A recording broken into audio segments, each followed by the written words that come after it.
Les descriptions reviennent avec une régularité troublante, une créature d'environ 1,50 m de haut, dotée d'ailes larges et sombres.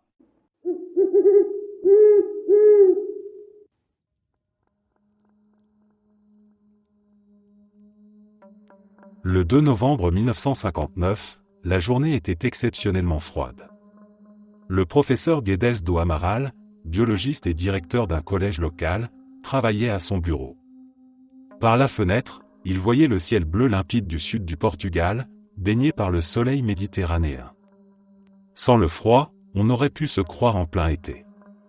À midi, alors qu'il se levait pour aller déjeuner, des cris excités éclatèrent dehors. Dans le couloir, 2 étudiants manquèrent de le renverser en courant. L'un parlait sans reprendre son souffle d'un étrange avion, tandis que l'autre l'entraînait déjà à l'extérieur. Ébloui par le soleil, Amaral s'apprêtait à les réprimander, mais ce qu'il vit lui coupa la parole. Dans le ciel flottait un objet gris bleuté lumineux, se déplaçant selon une trajectoire inconnue. Ce n'était ni un oiseau ni un avion. Intrigué, Amaral retourna dans son bureau et braqua son télescope vers l'objet. Il était elliptique, sans aile ni hublot, de la taille d'un avion de ligne. Il restait parfois immobile, puis filait brusquement vers le sud-ouest à une vitesse impossible. Peu après, un second objet apparut, beaucoup plus grand. Le plus petit semblait tourner autour du plus grand dans un mouvement ondulant. Après une trentaine de minutes, les deux disparurent sans bruit. À plus de 100 km au nord-ouest, sur la base aérienne de Sintra, des pilotes s'apprêtaient à décoller. Le capitaine Silva remarqua une substance étrange sur la verrière de son avion. Ce n'était ni de la condensation ni de la glace. D'autres pilotes constatèrent la même chose. En sortant de leurs appareils, ils virent de fins filaments blancs tomber verticalement d'un ciel parfaitement clair, se déposant sur leurs cheveux et leurs uniformes. À Évora, Amaral observait le même phénomène. Les filaments, semblables à des toiles d'araignée, s'aggloméraient au sol et fondaient au contact de la peau. Il tenta d'en prélever dans une boîte de pétri tandis que la ville entière parlait déjà de « cheveux d'ange ». La pluie de filaments dura environ 4 heures, recouvrant les toits d'un voile blanc. Après son atterrissage, Silva appela son père, le professeur Conceição Silva, physicien et astronome. Celui-ci évoqua d'abord l'hypothèse des araignées volantes, mais l'absence totale d'araignées et la quantité de matière l'en firent douter. Il contacta alors Amaral. Au microscope, Amaral observa un organisme minuscule doté d'un noyau central et de 10 tentacules visqueux. L'entité se mouvait et réagissait à la pression. Intrigué, Silva se rendit à Évora. Les deux hommes constatèrent que la chose semblait vivante et inconnue. À l'université de Lisbonne, les premières réactions furent sceptiques.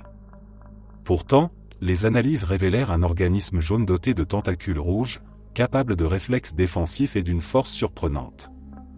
Sa composition chimique incluait notamment sodium, carbone, oxygène et magnésium. Aucun spécialiste ne parvint à le classer. Certains évoquèrent des méduses microscopiques, d'autres une matière atmosphérique inconnue, voire une origine extraterrestre.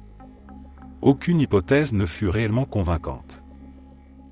Amaral soumit malgré tout son rapport officiel, liant le phénomène aux objets volants observés le même jour. Dans le Portugal autoritaire des années 1960, son travail fut ridiculisé. Menacé de sanctions, il cessa progressivement d'en parler publiquement. Des plaisantins se moquaient de lui, jetant coton et farine à ses fenêtres. Il poursuivit néanmoins ses recherches jusqu'à sa mort, dans les années 1990. En 2008, le biologiste cellulaire Carlos Azevedo réexamina les photographies. Selon lui, la structure reste inconnue de la science moderne et ne présente aucune organisation cellulaire identifiable. D'autres chercheurs évoquèrent des organismes marins microscopiques ou des formes de vie atmosphérique, sans pouvoir expliquer comment ils auraient pu tomber du ciel sous forme de filaments. Le mystère demeure entier. Peut-être qu'un jour, quelqu'un comprendra enfin ce que le professeur Amaral observa ce matin-là. En attendant, l'idée de méduses invisibles traversant le ciel reste profondément troublante.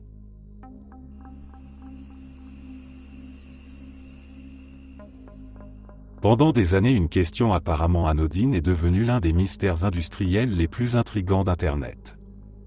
Tout commence avec une enquête journalistique qui cherchait à comprendre quelque chose de très simple en apparence: qui achète tout le glitter produit dans le monde. Les paillettes sont partout mais rarement visibles en grande quantité. On en voit sur des cartes de vœux, dans des cosmétiques, dans des décorations de fêtes, mais ces usages semblent insuffisants pour expliquer l'ampleur de la production mondiale. Les usines qui fabriquent ces paillettes fonctionnent à une échelle massive et extrêmement spécialisée, ce qui implique des clients industriels stables et très gourmands. Un journaliste a fini par interroger directement un dirigeant d'une grande entreprise de fabrication de paillettes. Celui-ci a reconnu qu'un seul client achetait une part énorme de leur production. Le détail le plus troublant est qu'il a refusé de révéler l'identité de ce client en expliquant qu'il était contractuellement obligé de garder le secret. Il a simplement ajouté que si les gens savaient à quoi servait réellement ce glitter, ils seraient surpris et qu'ils ne s'en rendraient presque jamais compte en le voyant. À partir de là, les hypothèses ont explosé. Certains ont parlé de l'industrie cosmétique, mais elle est déjà bien connue et visible. D'autres ont évoqué l'alimentation en rappelant que certaines paillettes comestibles existent, mais cela reste un marché de niche. L'idée de billets de banque ou de documents officiels a aussi circulé, car les paillettes peuvent servir d'élément de sécurité, mais les volumes ne collaient toujours pas. L'hypothèse qui revient le plus souvent et qui est aujourd'hui considérée comme la plus crédible concerne l'industrie nautique et plus précisément la peinture des bateaux. Les coques de bateaux, en particulier celles des bateaux de plaisance, utilisent souvent des peintures métallisées ou légèrement scintillantes. Ce glitter n'est pas décoratif au sens festif du terme. Il sert à réfléchir la lumière, à masquer les imperfections, à donner une impression de profondeur et à améliorer l'esthétique générale sans que l'œil identifie clairement des paillettes. Quand un bateau de plusieurs mètres est repeint, la quantité utilisée devient énorme, surtout si l'on multiplie cela par l'ensemble du marché mondial.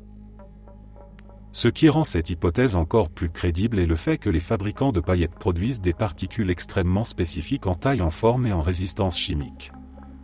La peinture marine exige précisément ce type de produit capable de résister au sel, au soleil et à l'usure. Pour le grand public, ces paillettes sont invisibles en tant que telles, mais omniprésentes dans le paysage portuaire. À ce jour, aucune confirmation officielle n'a jamais été donnée. L'entreprise initialement interrogée maintient le secret et refuse toujours de nommer son client principal. C'est ce silence qui transforme une simple question industrielle en véritable mystère moderne. Il ne s'agit pas d'un complot spectaculaire ni d'une vérité dangereuse, mais d'un exemple fascinant de la manière dont des objets banals peuvent cacher des chaînes industrielles immenses et invisibles. La réponse la plus communément acceptée aujourd'hui est donc que le plus grand acheteur de glitter au monde serait lié à l'industrie des bateaux et des revêtements marins. Un usage discret, technique et omniprésent que presque personne ne remarque, mais qui absorbe des tonnes de paillettes chaque année.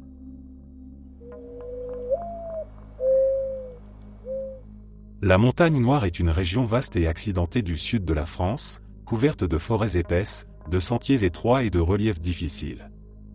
Les villages y sont dispersés et longtemps, les habitants ont vécu dans une relative isolation. Dans ce décor silencieux, plusieurs disparitions d'enfants ont marqué durablement les mémoires au cours de la seconde moitié du XX siècle. Entre les années 1960 et 1980, différents signalements furent enregistrés dans des communes distinctes. Chaque disparition semblait au départ être un accident isolé. Un enfant qui ne rentrait pas d'une promenade, un autre qui disparaissait après avoir quitté la maison pour jouer dehors. Les enquêtes furent menées séparément, sans lien officiel entre les affaires. Pourtant, dans les villages, les habitants remarquèrent des ressemblances troublantes. Les enfants disparaissaient souvent en fin d'après-midi, à proximité de chemins forestiers ou de zones boisées. Aucun cri n'avait été entendu. Aucun témoin n'avait vu de lutte. Les recherches mobilisaient parfois des dizaines de personnes, mais ne donnaient rien. Aucun corps ne fut jamais retrouvé. Les autorités évoquèrent plusieurs hypothèses. Certaines disparitions furent attribuées à des accidents naturels, comme des chutes dans des ravins ou des noyades. D'autres furent expliquées par la possibilité de fugue. Cependant, aucune de ces pistes ne permit de comprendre l'ensemble des cas. Les familles restèrent sans réponse et les dossiers finirent par être classés faute d'éléments nouveaux.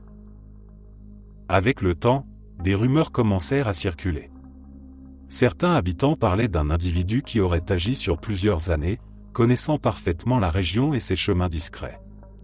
D'autres évoquaient un réseau criminel utilisant l'isolement de la montagne noire pour agir sans être repéré. Aucune preuve ne vint étayer ces théories, mais le sentiment d'inquiétude demeura. Les décennies passèrent et les affaires tombèrent dans l'oubli officiel. Pourtant, dans les villages concernés, les noms des enfants disparus continuent d'être évoqués. Les sentiers où ils se sont volatilisés sont parfois évités, surtout par les anciens. Ce mystère reste l'un des plus lourds de la région, car il ne repose pas sur une légende ancienne, mais sur des absences bien réelles qui n'ont jamais trouvé d'explication.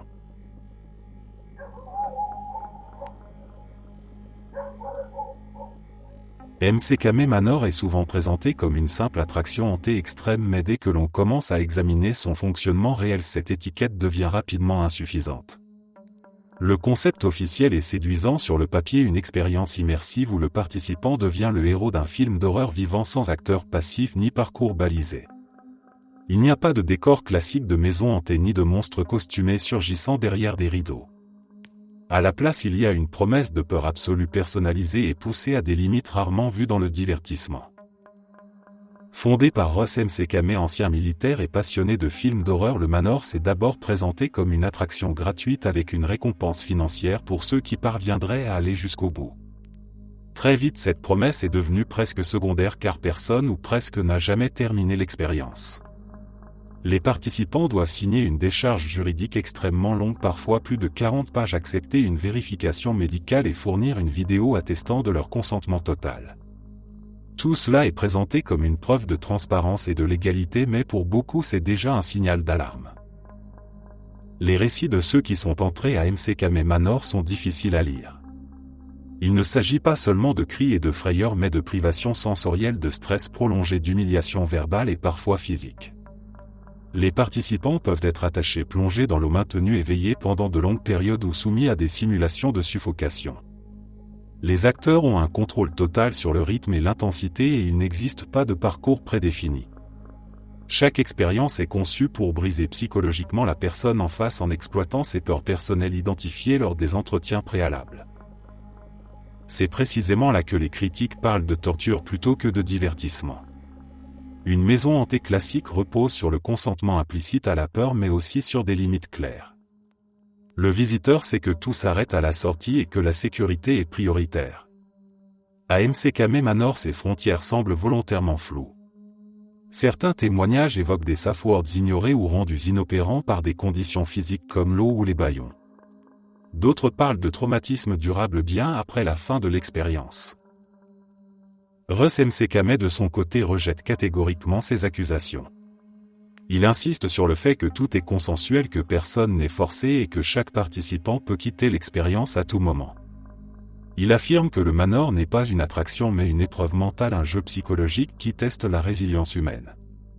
Selon lui, le mystère fait partie intégrante du concept car l'inconnu est la source ultime de la peur. Il refuse souvent de donner des détails précis sur ce qui se passe à l'intérieur, renforçant paradoxalement les soupçons tout en alimentant la fascination. Ce qui rend MCKM Manor particulièrement troublant est sa place ambiguë entre performance artistique, expérience extrême et exploitation. Il attire des personnes en quête de dépassement de soi autant que des amateurs de sensations fortes. Mais contrairement à des épreuves sportives ou à des entraînements militaires, il n'existe pas de cadre institutionnel clair ni de supervision indépendante. Tout repose sur la parole et le contrôle d'un seul homme et de son équipe. Aujourd'hui, le Manor est devenu plus un mythe qu'un lieu. Les vidéos diffusées en ligne montrent des extraits soigneusement montés, laissant planer le doute sur ce qui est réel et ce qui relève de la mise en scène. Certains pensent que l'aspect le plus terrifiant n'est pas ce qui se passe à l'intérieur mais le fait que des gens soient prêts à signer pour y entrer sans jamais savoir exactement ce qu'ils vont subir.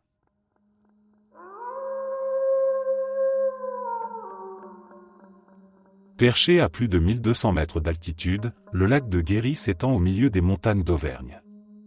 Ses eaux sont sombres, profondes et souvent glaciales, même en été. Le brouillard peut s'y installer soudainement, rendant l'endroit silencieux et inquiétant. Depuis des générations, les habitants des villages voisins racontent que ce lac n'est pas un lieu ordinaire et qu'il cacherait sous sa surface un secret ancien. La légende remonte à l'époque de l'Empire romain. Selon les récits transmis oralement, un convoi militaire transportait une importante cargaison d'or et d'objets précieux. Ces richesses étaient destinées à financer des campagnes ou à payer des soldats stationnés dans la région.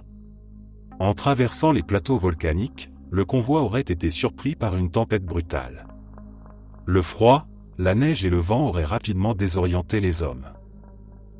Cherchant un refuge ou un passage plus sûr, les soldats se seraient approchés du lac. Le sol gelé et glissant aurait provoqué la chute de plusieurs chariots. Le poids du chargement aurait entraîné hommes, chevaux et coffres dans l'eau noire. Incapables de lutter contre le froid extrême, les survivants auraient fui, abandonnant le trésor au fond du lac. Au fil des siècles, l'histoire se transmit de bouche à oreille.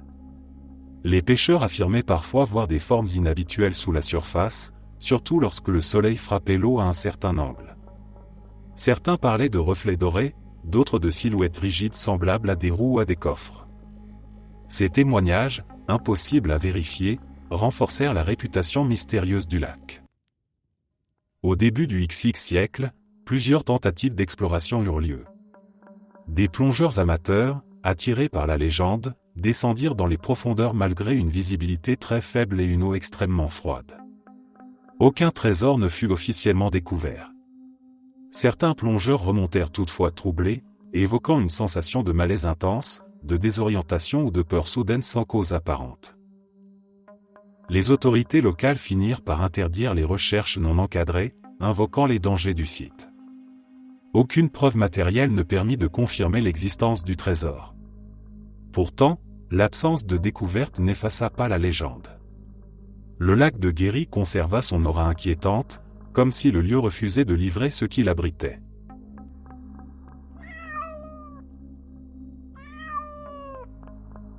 Il existe une idée largement répandue selon laquelle, dans le monde moderne, il est pratiquement impossible de ne pas exister administrativement. Entre les bases de données biométriques, les registres d'état civil numérisés, les contrôles frontaliers et la coopération internationale, on part du principe que toute personne laisse forcément une trace quelque part. Cette affaire vient heurter de plein fouet cette certitude. Au début des années 2010, au Canada, un homme est arrêté à Toronto pour une fraude financière importante dépassant plusieurs centaines de milliers de dollars. Il utilisait alors une identité apparemment banale, se présentant comme un ressortissant français vivant au Québec. Le dossier semblait classique et ne promettait rien d'exceptionnel. Pourtant, dès que les autorités canadiennes tentent de vérifier son identité auprès de la France, tout s'effondre. Le passeport est déclaré faux et aucun registre français ne mentionne un individu correspondant à ce nom. Ce qui aurait pu n'être qu'un simple cas d'usurpation d'identité devient rapidement beaucoup plus inquiétant. En creusant davantage, les enquêteurs découvrent que cet homme est déjà apparu dans plusieurs pays au fil des années, toujours sous des noms différents. Les autorités de plus d'une dizaine d'États sont contactées et tout arrive à la même conclusion. Elles ont bien croisé cet individu à un moment donné, mais jamais sous une identité stable ou vérifiable. Aucune naissance, aucun acte officiel, aucun passé cohérent ne peut être confirmé. Le comportement de l'homme ajoute une couche supplémentaire au mystère. Il refuse absolument de coopérer. Il ne cherche pas à négocier, ni à se défendre en fournissant une version alternative de son histoire. Il garde le silence, parfois de manière agressive, rejetant toute question liée à son origine ou à sa véritable identité. Ce mutisme total alimente toutes les hypothèses possibles.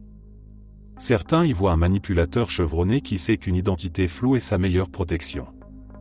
D'autres se demandent s'il n'a pas volontairement détruit toute trace de son passé. Il y a aussi l'idée plus troublante d'un homme qui aurait grandi en dehors des systèmes classiques, sans enregistrement officiel, ou qui aurait été façonné par des réseaux criminels capables de créer et d'effacer des identités. Le paradoxe ultime apparaît une fois sa peine de prison terminée.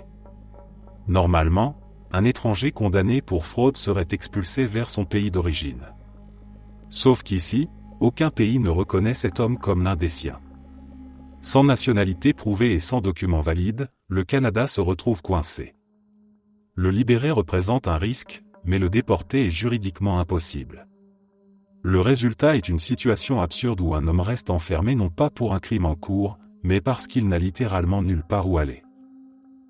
L'affaire devient encore plus opaque lorsqu'une audience devant les autorités de l'immigration est soudainement rendue privée à la dernière minute, alors que la loi prévoit normalement des audiences publiques.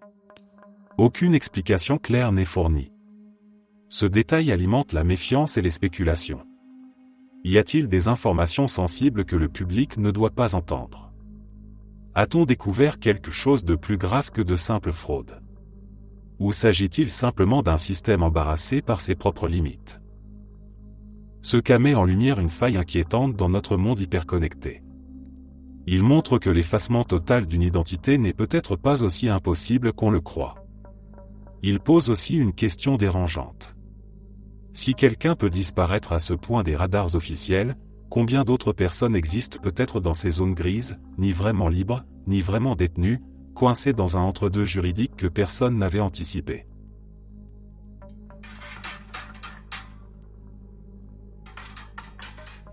À la fin du XVIe siècle, Félix Faure occupait la fonction de président de la République française. Son mandat se déroulait dans une période de forte tension politique et sociale. Le pays était profondément divisé par l'affaire Dreyfus, qui opposait institutions, militaires, intellectuels et citoyens. Félix Faure incarnait une autorité censée maintenir l'équilibre, mais son positionnement lui attirait de nombreuses critiques et inimitiés.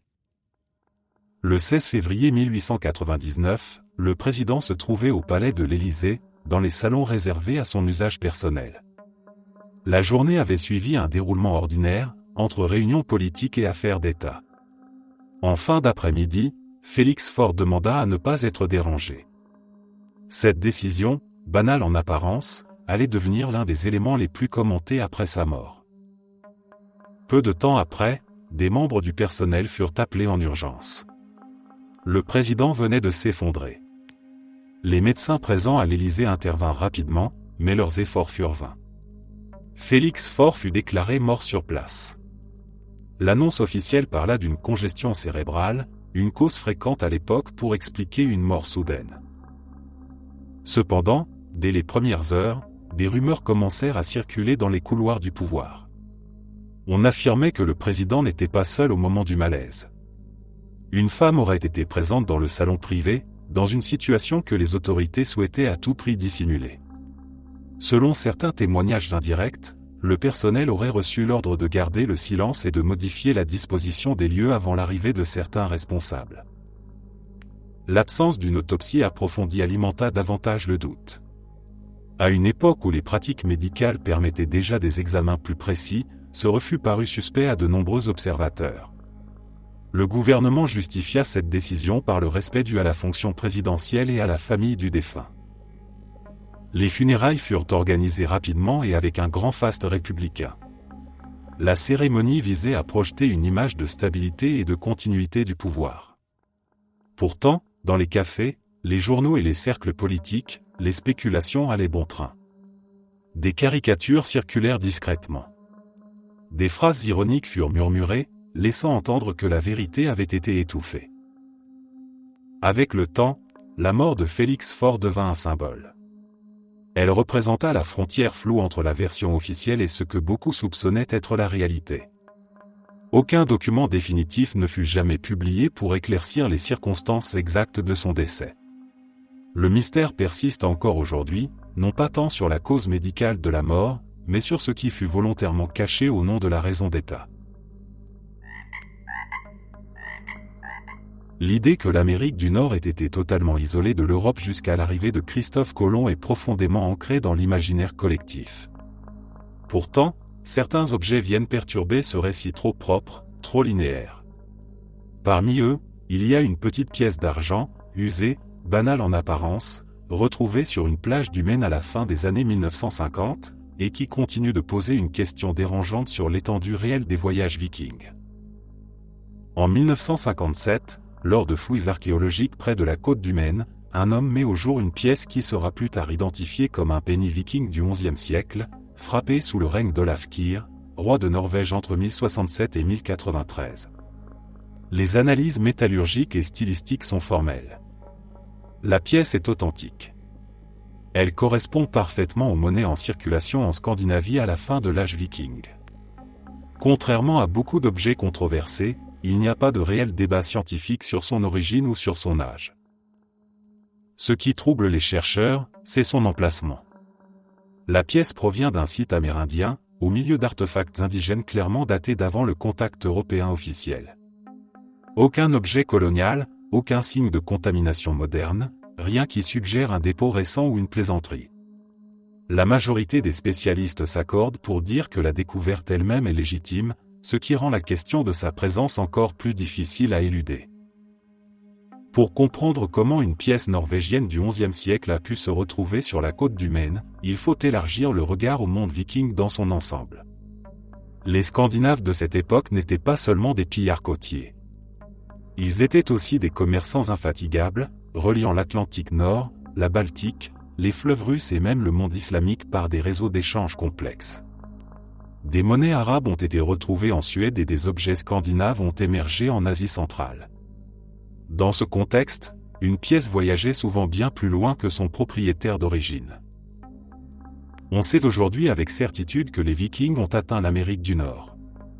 Le site de Lens aux Midose, à Terre-Neuve, en est la preuve archéologique incontestable. Daté autour de l'an 1000, il confirme les sagas islandaises qui parlaient d'un territoire appelé Vinland. La grande question est de savoir jusqu'où ces explorations se sont étendues au-delà de ce point établi. Le Maine se situe bien plus au sud que Terre-Neuve, et aucune installation viking permanente n'y a jamais été découverte. Une hypothèse largement discutée est celle de l'échange indirect. Les Vikings auraient pu commercer avec des populations autochtones du nord-est du continent, lesquelles auraient ensuite fait circuler la pièce à travers leurs propres réseaux commerciaux, parfois sur des centaines de kilomètres.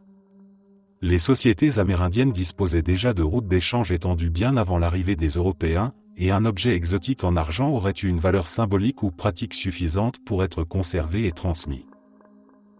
D'autres envisagent une présence viking plus étendue qu'on ne l'admet généralement. Peut-être de courtes expéditions côtières, sans colonie durable, laissant derrière elles peu de traces matérielles. Une poignée de visiteurs, un campement temporaire, un objet perdu ou offert, puis le silence. L'archéologie sait à quel point l'absence de preuves n'est pas toujours une preuve d'absence, surtout lorsqu'il s'agit de passages brefs vieux de 1000 ans. Dans les Alpes du Sud, à la frontière entre la France et l'Italie, le mont Bégo domine un paysage minéral et sauvage. Les sommets sont souvent enveloppés de nuages épais et le tonnerre y gronde fréquemment. Depuis des siècles, les habitants des vallées environnantes considéraient cette montagne comme un lieu à part, dangereux et sacré à la fois. Les bergers évitaient d'y conduire leurs troupeaux et racontaient que les orages y éclataient avec une violence inhabituelle. À la fin du VIe siècle, des érudits commencèrent à s'intéresser à cette région encore peu explorée. En parcourant les hauts plateaux, ils remarquèrent des marques étranges sur les dalles de pierre polies par les glaciers. En se penchant de plus près, ils découvrirent des gravures anciennes, profondément incisées dans la roche. Les recherches se multiplièrent et révélèrent une concentration exceptionnelle de dessins, qui dépassa rapidement plusieurs dizaines de milliers de figures. Ces gravures dataient de la préhistoire, probablement de l'âge du bronze. Elles représentaient des animaux, des silhouettes humaines, des armes, des outils, mais surtout des symboles complexes. Certaines figures semblaient rayonnantes, d'autres portaient des cornes ou des formes hybrides. De nombreux dessins ne correspondaient à aucune scène de vie quotidienne connue. Ils semblaient plutôt liés à des idées abstraites, à des forces invisibles ou à des croyances profondes.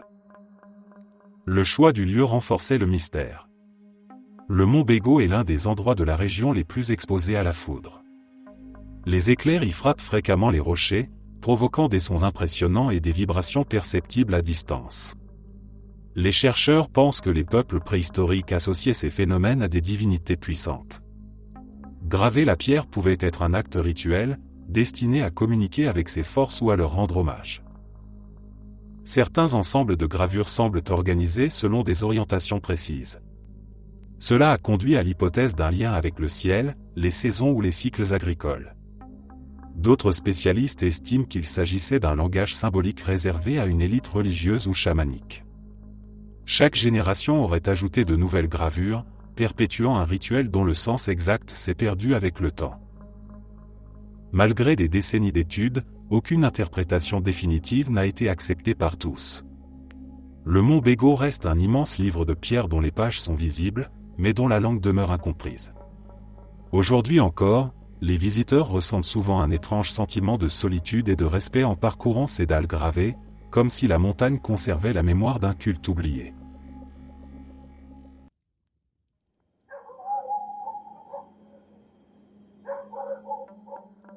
Depuis plusieurs années, une maladie neurologique étrange et particulièrement agressive semble frapper certaines régions du Canada, notamment le Nouveau-Brunswick. Officiellement, les autorités sanitaires parlent d'un nombre limité de cas, souvent reclassés par la suite comme des diagnostics erronés ou des maladies déjà connues. Pourtant, plus on s'intéresse à cette affaire, plus l'écart entre le discours officiel et la réalité rapportée par les familles et certains professionnels de santé devient troublant. Des patients jusque-là en bonne santé développent des symptômes alarmants et rapides. Troubles de la mémoire, difficultés à parler, changement de personnalité, hallucinations, douleurs chroniques, spasmes musculaires, perte de poids extrême. Dans plusieurs cas, la dégradation est si rapide que des personnes relativement jeunes se retrouvent incapables de vivre normalement en quelques mois ou quelques années. Ce qui choque particulièrement, c'est l'absence de facteurs communs évidents comme l'âge avancé ou des antécédents familiaux lourds, ce qui rend les explications classiques peu convaincantes. Selon plusieurs témoignages, le nombre réel de personnes touchées serait bien supérieur aux chiffres reconnus publiquement. Des médecins de terrain auraient signalé davantage de cas similaires, avant d'être marginalisés ou sommés de ne plus utiliser certaines terminologies. Des familles racontent avoir vu les dossiers médicaux de leurs proches modifiés ou requalifiés sans explication claire, donnant l'impression que le problème est activement minimisé plutôt qu'étudié en profondeur. Ce qui alimente encore plus les soupçons, c'est la question des causes potentielles. Parmi les hypothèses évoquées par certains chercheurs figure la toxine BMAA, produite par certaines algues bleu-vert et déjà suspectée dans d'autres maladies neurodégénératives à travers le monde. Cette toxine peut s'accumuler dans la chaîne alimentaire et affecter le cerveau sur le long terme. Or, malgré cette piste crédible, le gouvernement canadien aurait interdit aux scientifiques d'analyser les cerveaux de personnes décédées pour rechercher la présence de BMAA. Une décision difficile à comprendre dans un contexte où chaque indice pourrait faire avancer la compréhension de la maladie. Pour beaucoup, cette interdiction ressemble moins à une mesure de prudence qu'à un verrouillage de l'information. Pourquoi empêcher des analyses post-mortem alors qu'elles pourraient confirmer ou infirmer une hypothèse environnementale majeure? Pourquoi refuser des tests qui pourraient soit rassurer la population, soit révéler un problème de santé publique lié à l'eau, à l'alimentation ou à des pratiques industrielles? Le manque de transparence nourrit inévitablement les accusations de dissimulation. Si cette maladie est réellement liée à un facteur environnemental, les implications seraient énormes. Cela signifierait que des populations entières pourraient être exposées sans le savoir, et que reconnaître le problème entraînerait des responsabilités politiques, économiques et industrielles considérables. Dans ce contexte, le silence et la minimisation apparaissent à certains comme une stratégie visant à éviter la panique ou les scandales, au détriment des malades et de leurs familles. Aujourd'hui, ce qui reste surtout, c'est un sentiment d'abandon chez ceux qui sont directement touchés. Des proches qui voient leurs questions rester sans réponse. Des patients qui n'ont ni diagnostic clair ni perspective de traitement. Et une impression persistante que la vérité complète sur cette mystérieuse maladie cérébrale au Canada n'a toujours pas été dite, et que tant que certaines portes resteront fermées, le doute et la méfiance continueront de grandir.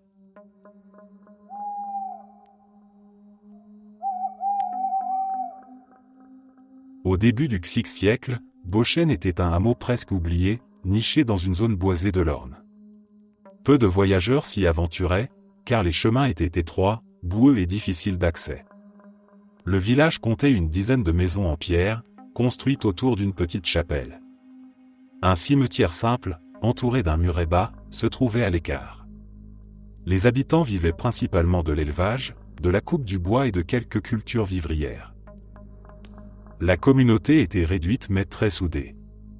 Les familles se connaissaient depuis plusieurs générations. Les mariages se faisaient souvent entre villages voisins. Les naissances et les décès étaient consignés dans les registres paroissiaux, tenus avec rigueur par le curé local. Beauchesne ne semblait pas différent des autres hameaux ruraux de l'époque, si ce n'est par son isolement presque total. L'hiver qui précéda la disparition fut exceptionnellement dur. Les chutes de neige commencèrent tôt et se prolongèrent pendant des semaines. Les chemins furent bloqués et toute communication avec l'extérieur devint impossible. Les habitants des communes voisines supposèrent que Beauchesne survivait comme à son habitude, replié sur lui-même en attendant le dégel. Lorsque le printemps arriva enfin, un marchand ambulant tenta de traverser la zone. En approchant du hameau, il fut frappé par le silence. Aucune fumée ne sortait des cheminées. Aucun animal ne se faisait entendre. En entrant dans la première maison, il découvrit un intérieur intact mais abandonné. Des ustensiles reposaient encore sur la table. Des vêtements étaient rangés près du foyer. Rien n'indiquait une fuite précipitée, mais rien ne témoignait non plus d'une présence récente. D'autres maisons furent inspectées. Tout était vide. Certaines portes étaient ouvertes, d'autres fermées à clé. Les étables étaient désertes. Aucun cadavre n'était visible. Aucun signe de lutte, de pillage ou d'incendie n'apparaissait. Les autorités locales furent alertées et une inspection officielle eut lieu. Les registres administratifs posèrent rapidement problème. Les habitants de Beauchesne étaient bien enregistrés à l'état civil. Pourtant, aucune déclaration de décès n'avait été faite. Aucun document ne signalait un départ collectif. Les terres n'avaient pas été revendues. Personne dans les villages voisins ne se souvenait d'avoir accueilli ces familles. Le cimetière ajouta à l'inquiétude. Certaines tombes mentionnées dans les registres n'étaient plus visibles. D'autres semblaient avoir été déplacées ou effacées. Aucune explication ne fut trouvée. Le curé qui tenait les registres avait lui aussi disparu sans laisser de traces. Les rumeurs commencèrent alors à circuler. Certains évoquaient une épidémie violente, peut-être de typhus ou de choléra, que les autorités auraient voulu dissimuler pour éviter la panique. D'autres parlaient d'un conflit ancien, d'une vengeance collective ou d'un départ forcé lié à des dettes ou à des terres disputées. Quelques habitants affirmaient que Beauchesne avait toujours été un lieu étrange, marqué par des comportements inhabituels et une méfiance envers les étrangers. Aucune enquête approfondie ne fut menée. Le hameau fut peu à peu abandonné à la nature. Les toits s'effondrèrent, les murs se fissurèrent et la végétation envahit les ruines. Avec le temps, Beauchesne disparut presque entièrement des cartes officielles.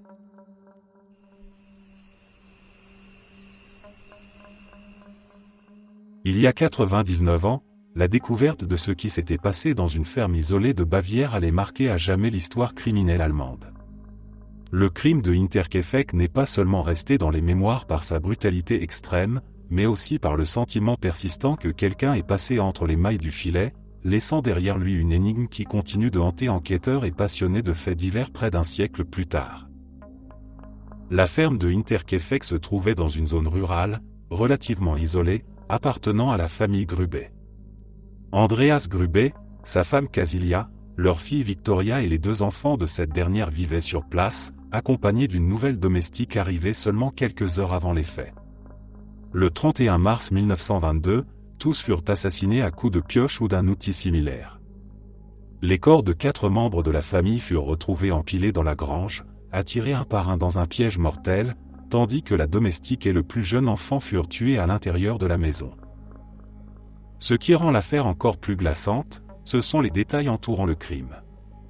Des traces suggèrent que le meurtrier connaissait parfaitement les lieux. Il aurait attendu dans la grange, attirant chaque victime séparément dans l'obscurité. Après les meurtres, il semble avoir pris le temps de rester sur la ferme. Des voisins ont rapporté que le bétail avait été nourri dans les jours suivant les assassinats. De la nourriture aurait été consommée dans la cuisine. Le feu entretenu. Tout indique que quelqu'un a vécu parmi les morts, au moins temporairement, sans être inquiété. Avant même la découverte des corps, des événements étranges avaient été signalés. Andreas Grubé affirmait entendre des pas dans le grenier, sans jamais trouver personne. Une clé de la maison avait disparu. Un journal inconnu avait été retrouvé sur la propriété. Malgré ces signes inquiétants, aucune mesure sérieuse n'avait été prise. Lorsque les corps furent finalement découverts, plusieurs jours après les meurtres, la scène du crime fut contaminée par des voisins et des curieux, rendant l'enquête encore plus difficile. Les suspects potentiels n'ont jamais manqué. Un ancien amant de Victoria, un voisin avec un passé violent, des soldats de passage, voire des membres de la famille elle-même. Des rumeurs d'inceste entre Andreas et sa fille ajoutaient une couche supplémentaire de malaise et de tension autour de la ferme. Pourtant, aucun mobile clair n'a jamais été établi. Rien de valeur ne semblait avoir été volé, ce qui excluait en partie la piste du simple cambriolage. Le crime paraissait personnel, méthodique, presque ritualisé. Au fil des décennies, l'affaire a été réexaminée à plusieurs reprises. Des profils psychologiques ont été dressés. Des suspects ont été réévalués à titre posthume. Mais les preuves matérielles étaient trop faibles, trop compromises.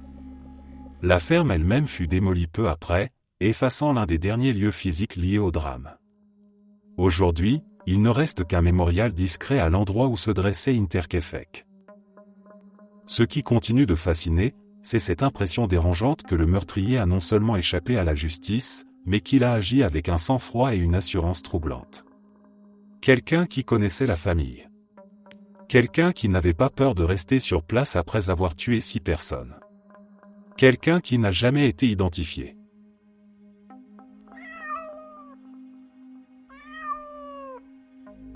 Le temple de Padmanabhaswamy, situé à Thiruvananthapuram en Inde, est un temple hindou dédié au dieu Vishnu, le protecteur du monde.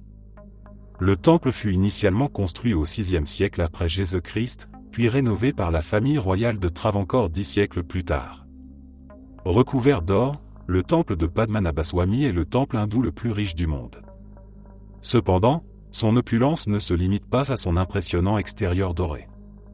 En réalité, sous le temple se trouvait l'une des plus grandes concentrations de richesses jamais découvertes par l'humanité. La première décision de la Cour suprême de l'Inde visant à évaluer la richesse du temple fut prise après qu'un avocat renommé, Sundararajan, eut déposé une requête officielle devant le tribunal. Le 27 juin 2011, une équipe de 7 experts fut désignée par la Cour suprême indienne afin d'explorer le contenu non répertorié de l'ancien temple et d'en établir l'inventaire. Il fut découvert que le temple abritait 6 grands coffres-forts en fer, richement conçus. Chaque coffre était scellé, et il apparut clairement que leur ouverture nécessiterait des efforts considérables. Pendant ce temps, les habitants et les médias spéculaient sur ce qui se trouvait derrière ces portes. Certains pensaient que les coffres étaient vides et qu'on n'y trouverait que de la poussière et des toiles d'araignée. D'autres imaginaient des trésors dépassant l'entendement. Des fidèles hindous et des membres d'autres confessions religieuses spéculaient que les coffres renfermaient des êtres d'un autre monde, des secrets de l'univers ou même un passage vers un autre plan d'existence. Finalement, après 24 heures d'efforts, le premier coffre, appelé coffre A, fut ouvert à l'aide d'équipements modernes. Lorsque les experts parvinrent à ouvrir 5 des 6 coffres, ils découvrirent qu'ils contenaient environ 22 milliards de dollars de biens précieux.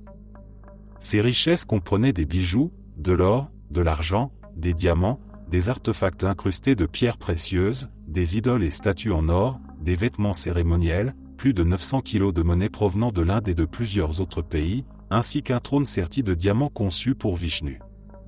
L'un des 7 membres du comité décrivit plus tard la découverte en ces termes. Lorsque la dalle de granit fut retirée, une obscurité presque totale régnait derrière elle, à peine percée par un faible rayon de lumière provenant de l'entrée. En regardant dans cette réserve sombre, il vit une scène incroyable. Les diamants et autres pierres précieuses scintillaient comme des étoiles dans un ciel sans lune, reflétant la faible lumière de la porte ouverte. La plupart des trésors étaient empilés dans des coffres en bois qui s'étaient désintégrés avec le temps. Les pierres précieuses et l'or reposaient simplement en tas sur le sol poussiéreux.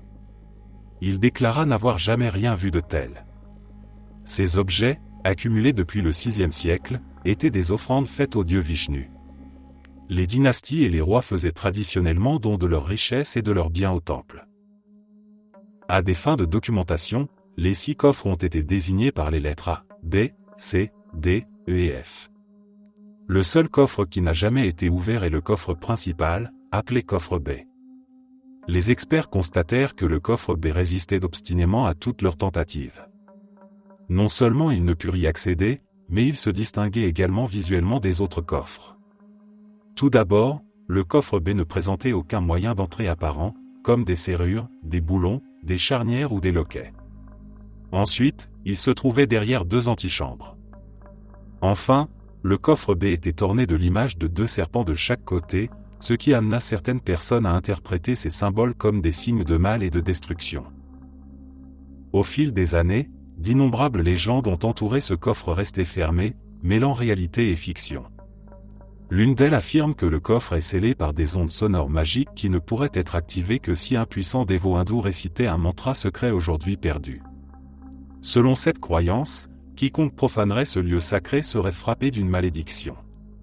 Si le coffre devait être ouvert par des moyens technologiques humains, cela provoquerait des catastrophes telles que des maladies, des morts et des désastres naturels. La croyance en une vengeance divine se renforça lorsque Sundar Rajan, l'avocat à l'origine de la requête, mourut soudainement à l'âge de 70 ans, un mois après que l'équipe eut tenté d'ouvrir le coffre B. Des mythologues hindous soulignèrent également que la malédiction aurait touché les membres de l'équipe, puisqu'une mère d'un des experts mourut et qu'un autre se blessa à la jambe. Il existe cependant des informations contradictoires concernant le coffre B. Certaines sources affirment qu'il aurait été ouvert à plusieurs reprises. D'autres prétendent qu'il l'aurait été une seule fois, le 6 décembre 1931. Lorsque la famille royale de Travancore fut interrogée à ce sujet, elle déclara que ces affirmations étaient trompeuses. Selon elle, seules les 2 antichambres auraient été ouvertes, mais jamais le coffre lui-même. Aditya Varma, membre de la famille de Travancore, déclara que le coffre B comporte 2 pièces et que l'antichambre a été ouverte par le passé, mais qu'à leur connaissance, le coffre B n'a jamais été ouvert. À ce jour, la Cour suprême de l'Inde a décidé que le coffre B resterait scellé par respect pour les sentiments religieux. Son ouverture est toujours à l'étude, mais de nombreux habitants indiens, la famille royale de Travancore et des figures religieuses influentes s'opposent fermement à toute profanation du coffre B. La décision de l'ouvrir pourrait être prise dans un avenir proche, mais jusqu'à nouvel ordre, le contenu du coffre B demeure un mystère.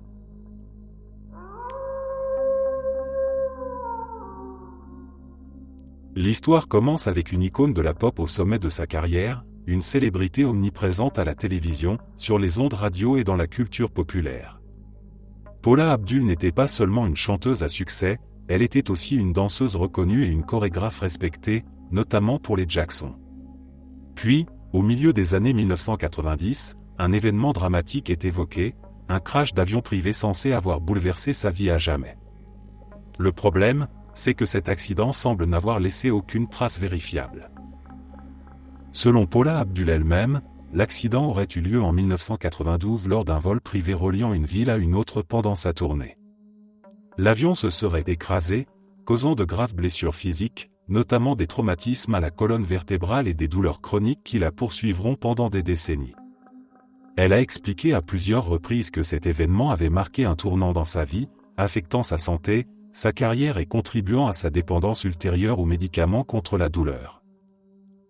À partir de ce moment, son image publique commence à changer. Elle devient moins présente musicalement, ses apparitions sont parfois jugées erratiques, et son comportement alimente les rumeurs. Beaucoup attribuent cela aux séquelles physiques et psychologiques de l'accident. Le récit s'installe peu à peu comme une vérité communément acceptée. Pourtant, lorsque des journalistes et des internautes commencent à chercher des preuves concrètes, quelque chose cloche. Aucun rapport officiel de crash n'a jamais été retrouvé. Aucun article de presse locale ou nationale ne mentionne un accident impliquant Paula Abdul à cette période. Aucun enregistrement de la FAA ne confirme l'existence d'un tel incident. Aucun pilote, aucun autre passager identifié, aucun procès, aucune compagnie aérienne ou propriétaire d'avion n'a jamais été nommé publiquement. Dans un pays où le moindre incident aérien est généralement documenté, cette absence totale de traces soulève de sérieuses questions. Certains avancent que l'accident aurait été classifié ou réglé discrètement via des accords privés. D'autres suggèrent qu'il pourrait s'agir d'un incident mineur exagéré avec le temps, transformé en crash dans la mémoire collective. Il y a aussi ceux qui pensent que l'histoire aurait servi à expliquer ou justifier des problèmes de santé préexistants, une pression extrême liée à la célébrité, ou une dépendance déjà installée. Mais aucune de ces hypothèses ne peut être confirmée de manière définitive. Ce qui rend le mystère encore plus troublant, c'est que Paula Abdul n'a jamais vraiment changé sa version des faits, tout en restant vague sur les détails. Les dates exactes varient parfois. Les lieux sont rarement précisés. Les personnes impliquées restent anonymes. Chaque nouvelle interview réaffirme l'événement, mais sans apporter d'éléments concrets permettant de le vérifier. Cela crée une zone grise étrange entre témoignages personnels sincères et récits impossibles à corroborer. Avec l'essor d'Internet et des forums spécialisés dans les mystères non résolus, l'affaire prend une nouvelle dimension. Des passionnés passent au crible les archives aériennes, les plannings de tournée, les interviews anciennes. Plus ils cherchent, plus le vide documentaire semble total. Ce silence administratif devient presque aussi intrigant que l'accident lui-même. Comment un crash impliquant une star internationale pourrait-il disparaître aussi complètement des registres publics ? Aujourd'hui, le mystère de Paula Abdul ne repose pas tant sur la question de savoir si elle a souffert, car ses douleurs et ses problèmes de santé sont bien réels, mais sur l'origine exacte de ses blessures. Accident d'avion effacé des archives, récit reconstruit avec le temps, ou vérité plus banale jamais pleinement expliquée. Personne ne semble détenir la réponse définitive. Ce qui reste, c'est une histoire troublante où une célébrité affirme avoir survécu à un événement catastrophique qui, sur le papier, n'a jamais existé. Un récit répété pendant des décennies, accepté par beaucoup, remis en question par d'autres, et qui continue de flotter dans cet espace inconfortable entre mémoire personnelle et réalité vérifiable. Un mystère moderne, discret, mais persistant, à l'image de la célébrité elle-même.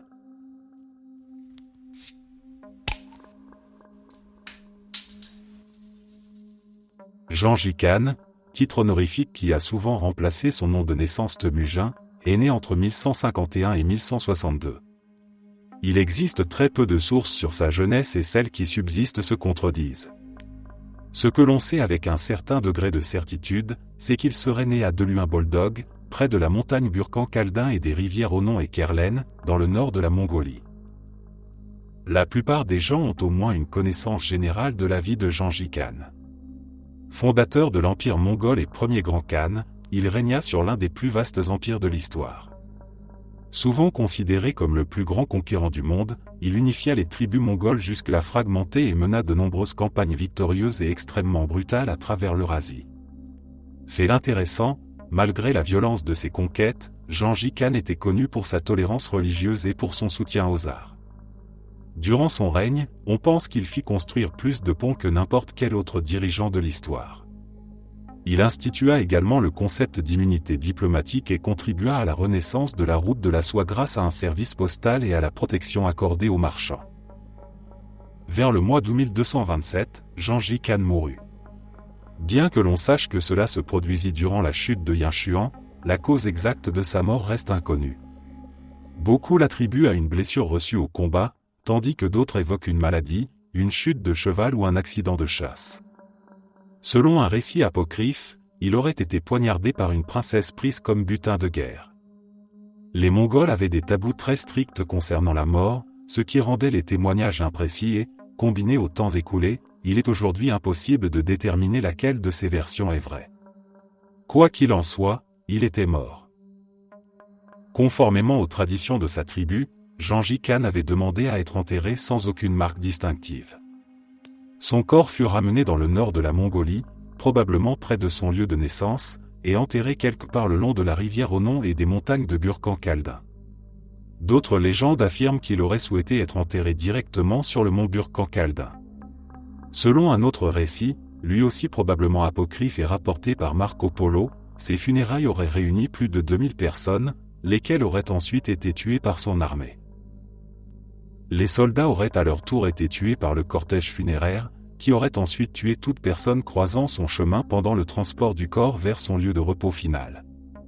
Enfin, les esclaves ayant construit le tombeau auraient été exécutés, les soldats qui les avaient tués auraient été mis à mort, et le cortège funéraire se serait suicidé. Trouver des informations fiables dans ce cas précis est extrêmement difficile. De très nombreuses années se sont écoulées depuis la mort de Jean Gicane, et son lieu de sépulture est devenu légendaire. La plupart des sites supposés proviennent du folklore, qui évoquent des emplacements tels que sous une rivière, dans une forêt, dans le pergélisol ou sur un terrain aplani par le piétinement de chevaux. D'autres suggèrent que le cortège funéraire n'était qu'une diversion et que Jean Gicane aurait été enterré ailleurs, ou que seuls certains de ses effets personnels auraient été déposés dans les lieux traditionnellement évoqués. Un autre problème réside dans le flou du langage de l'époque. Au moins 5 montagnes différentes étaient alors appelées Burkhan-Khaldun. De plus, les récits se contredisent. Si le tombeau a été dissimulé sous un terrain piétiné par des chevaux, celui-ci devait être large et plat. Mais s'il se trouvait près d'une rivière, comment une telle ruée aurait-elle pu s'y produire? Personne ne sait réellement ce que contient le tombeau. Certains archéologues pensent qu'il pourrait renfermer d'immenses richesses et surtout un nombre considérable d'objets d'une valeur culturelle inestimable. Le squelette de Gengis Khan permettrait de déterminer plus précisément les circonstances de sa mort, ainsi que des éléments sur sa vie. Les tombes des rois xiongnu de la même période ont livré des verreries romaines, des chars chinois et de nombreux métaux précieux et ornements.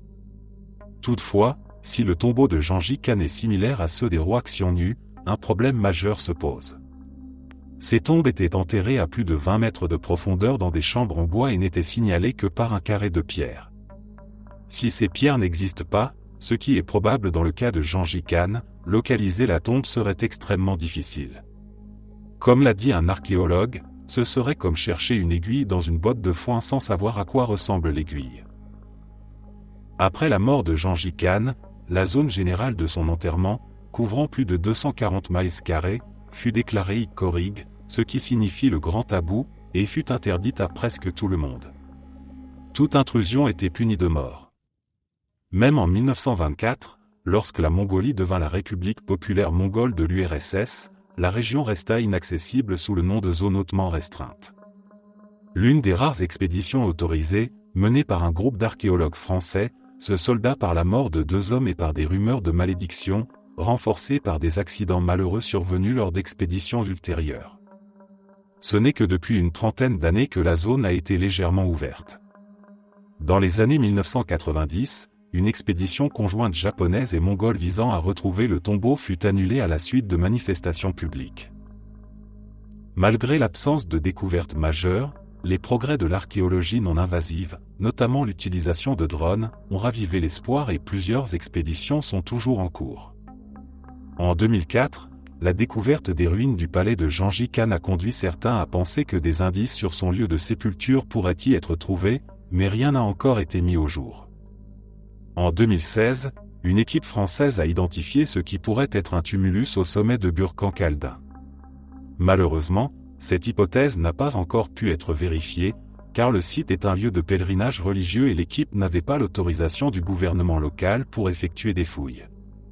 Aujourd'hui, les femmes ne sont pas autorisées à monter sur la montagne et la zone environnante est strictement protégée. Certains archéologues mongols soulignent également que l'équipe ne maîtrisait pas bien les traditions locales et rappellent que ce n'est pas parce qu'un lieu est associé au tombeau de Gengis Khan dans le folklore qu'il s'y trouve réellement. Il existe d'ailleurs des rapports contradictoires affirmant que ce tumulus aurait déjà été identifié comme n'étant rien de particulier. D'autres équipes, dont une menée par National Geographic, ont utilisé des technologies satellitaires sans succès. La plupart des recherches sont compliquées par l'immensité du territoire mongol et par le manque d'infrastructures routières. Bien que des milliers d'images satellites aient été analysées, les chercheurs ne savent toujours pas exactement ce qu'ils doivent chercher. Jusqu'à présent, environ 45 sites d'importance archéologique et culturelle ont été identifiés, mais aucun ne correspond au tombeau de Gengis Khan. Certains chercheurs restent convaincus que les recherches se déroulent au mauvais endroit et que le tombeau ne se situe pas du tout près de Burkhan-Khaldun. Qu'elle soit fondée ou non, cette hypothèse ne fait qu'ajouter à la complexité de la quête. Il est intéressant de noter que de nombreux Mongols ne souhaitent pas que le tombeau de Gengis Khan soit découvert. Ce n'est pas par crainte d'une malédiction, comme certains étrangers le prétendent, mais par respect. Si Gengis Khan a fait tant d'efforts pour rester caché, pourquoi ne pas le laisser reposer en paix? Beaucoup estiment que la poursuite des recherches est irrespectueuse et ne fera que troubler son repos éternel. À l'inverse, de nombreux archéologues étrangers affirment qu'avec les progrès technologiques et l'augmentation de la population, la question n'est pas de savoir si le tombeau sera découvert, mais quand. Selon eux, ne vaudrait-il pas mieux qu'il soit trouvé par des personnes soucieuses de le préserver? Aujourd'hui encore, des rumeurs circulent selon lesquelles le lieu de repos final de Gengis Khan serait déjà connu d'un petit nombre de personnes qui, conformément à ses dernières volontés, préserverait son ultime secret.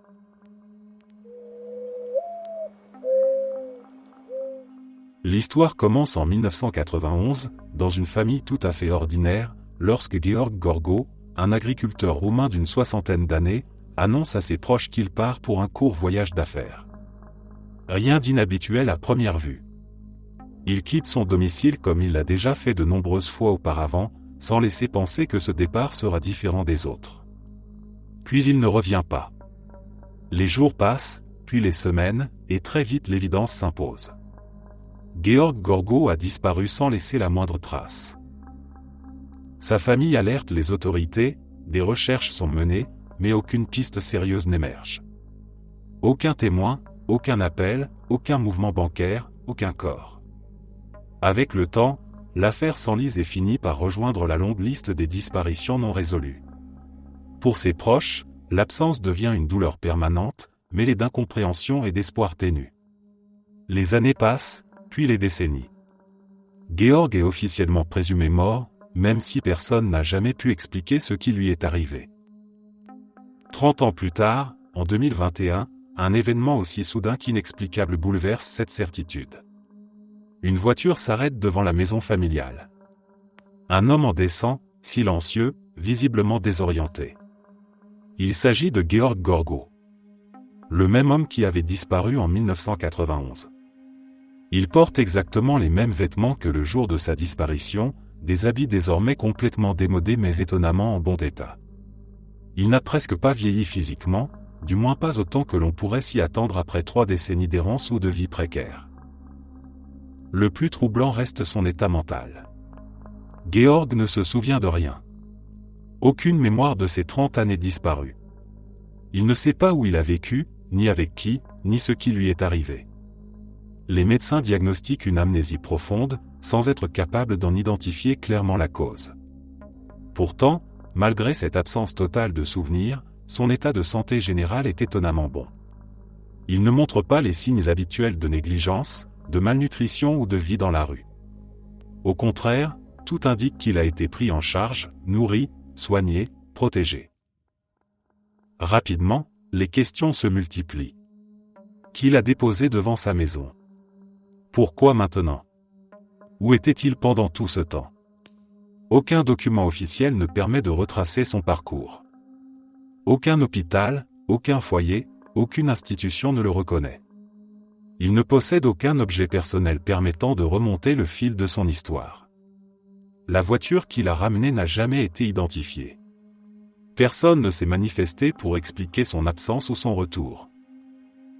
Certaines hypothèses évoquent une séquestration de longue durée, peut-être liée à un travail forcé ou à un conflit personnel.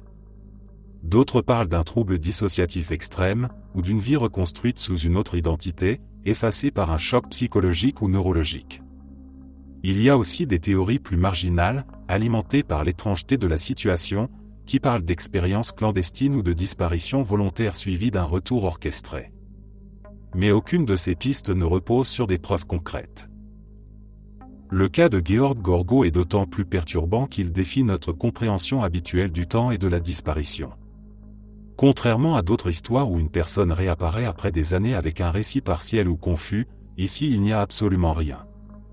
30 ans se sont écoulés comme s'ils n'avaient jamais existé pour lui. Un vide total, impossible à combler. Aujourd'hui, Georg vit de nouveau auprès de sa famille, tentant de s'adapter à un monde qui a changé sans lui. Pour ses proches, la joie de l'avoir retrouvé se mêle à une frustration profonde. Ils ont récupéré l'homme, mais jamais les réponses.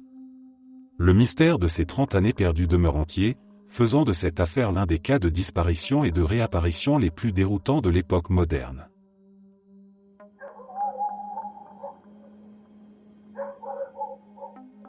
La maladie de la sueur anglaise provoqua 5 épidémies dévastatrices entre 1485 et 1551, avec un taux de mortalité compris entre 30% et 50%. Aussi rapidement qu'elle apparut, elle disparut du continent et demeure encore aujourd'hui non identifiée par les épidémiologistes. Elle commençait par un sentiment d'appréhension. Le patient se mettait à trembler à cause d'une sensation invisible de froid, se plaignait de maux de tête et pouvait même ressentir de fortes douleurs dans les membres supérieurs et le cou. Cette phase de vertige, de frissons et de douleurs évoluait lentement jusqu'à environ la 3e heure, moment où débutait la phase dite de chaleur et de transpiration. Sans cause apparente, le patient se mettait soudainement à transpirer abondamment et se plaignait d'une sensation de chaleur intense, de délire, d'un pouls rapide et d'une soif extrême. Si le patient survivait au-delà de ce cap des 3 heures, jusqu'à environ 18 heures après l'apparition des premiers symptômes, il entrait alors dans la phase finale de la maladie, appelée phase d'épuisement. Durant cette dernière phase, on observait soit un épuisement général et un effondrement physique, soit une envie irrésistible de dormir. Il arrivait parfois qu'une éruption vésiculeuse, de type kystique, apparaisse au cours de ces phases. Survivre plus de 24 heures indiquait généralement une guérison, et la transpiration était alors remplacée par une production élevée d'urine. Fait remarquable, la maladie semblait ne toucher que les Anglais, car aucun étranger n'aurait été affecté sur le sol anglais selon les archives connues. Cette maladie de la sueur, nommée ainsi en raison de la transpiration observée chez les patients, ne conférait pas d'immunité contre de futures infections après une exposition. Plusieurs personnes auraient contracté la maladie à plusieurs reprises avant de mourir, et ce constat est confirmé par ces 5 flambées récurrentes en 1485, 1508, 1517, 1528 et 1551.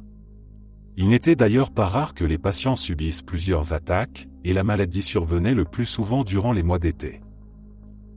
Cette affection fut, de manière étrange, presque entièrement confinée à l'Angleterre, sauf en 1528 à 1529, lorsqu'elle se propagea sur le continent européen, notamment à Hambourg, en Scandinavie, puis vers l'Est jusqu'en Lituanie, en Pologne et en Russie.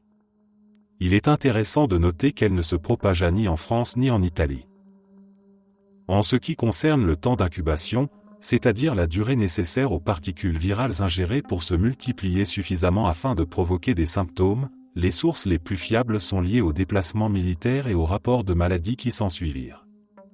Par exemple, un auteur mentionne des signalements de la maladie de la sueur en Angleterre le 19 septembre.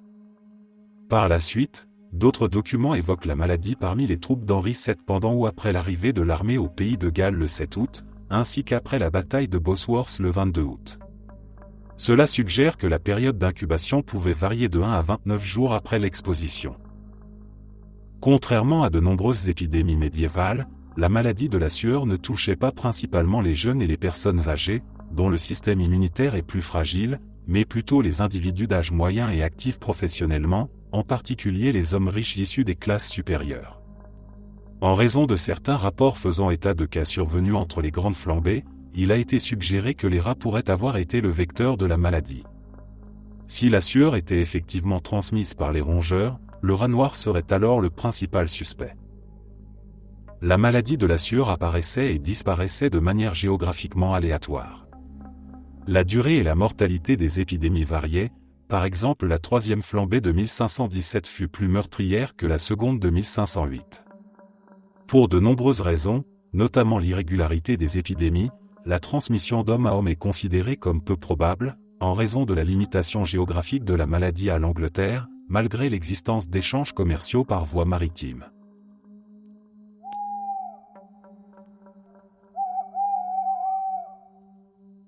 Lorsque les Espagnols arrivent dans la vallée de Mexico au début du XVIe siècle, ils entendent parler d'une immense cité en ruine située à une quarantaine de kilomètres au nord de Tenochtitlan. Les Aztèques la considèrent comme un lieu sacré, un endroit mythique où les dieux auraient façonné le monde et donné naissance au soleil et à la lune. Ils l'appellent Teotihuacan, ce qui signifie approximativement le lieu où les dieux sont devenus dieux. Pourtant, contrairement à une idée encore répandue, les Aztèques n'ont jamais fondé ni réellement conquis cette ville. Lorsqu'ils découvrent Teotihuacan, elle est déjà abandonnée depuis près de 7 siècles. La véritable identité de ses fondateurs et les raisons de son effondrement restent aujourd'hui l'un des plus grands mystères de l'Amérique précolombienne. Teotihuacan atteint son apogée entre le 1er et le 6e siècle de notre ère. À son sommet, la ville couvre plus de 20 km² et abrite probablement entre 100 000 et 200 000 habitants, ce qui en fait l'une des plus grandes villes du monde à cette époque, comparable à Rome ou Constantinople. Son urbanisme est impressionnant. Des avenues parfaitement alignées, des quartiers résidentiels organisés en complexes d'appartements, des pyramides monumentales comme celle du Soleil et celle de la Lune, et un axe central aujourd'hui appelé l'avenue des Morts. Tout indique une planification rigoureuse et une autorité centrale puissante capable de mobiliser une main-d'œuvre immense sur plusieurs générations. Le premier mystère réside dans l'identité de ses fondateurs. Contrairement aux Mayas ou aux Aztèques, Téotihuacan ne nous a laissé aucun texte lisible, aucune chronique, aucun nom de roi clairement identifié.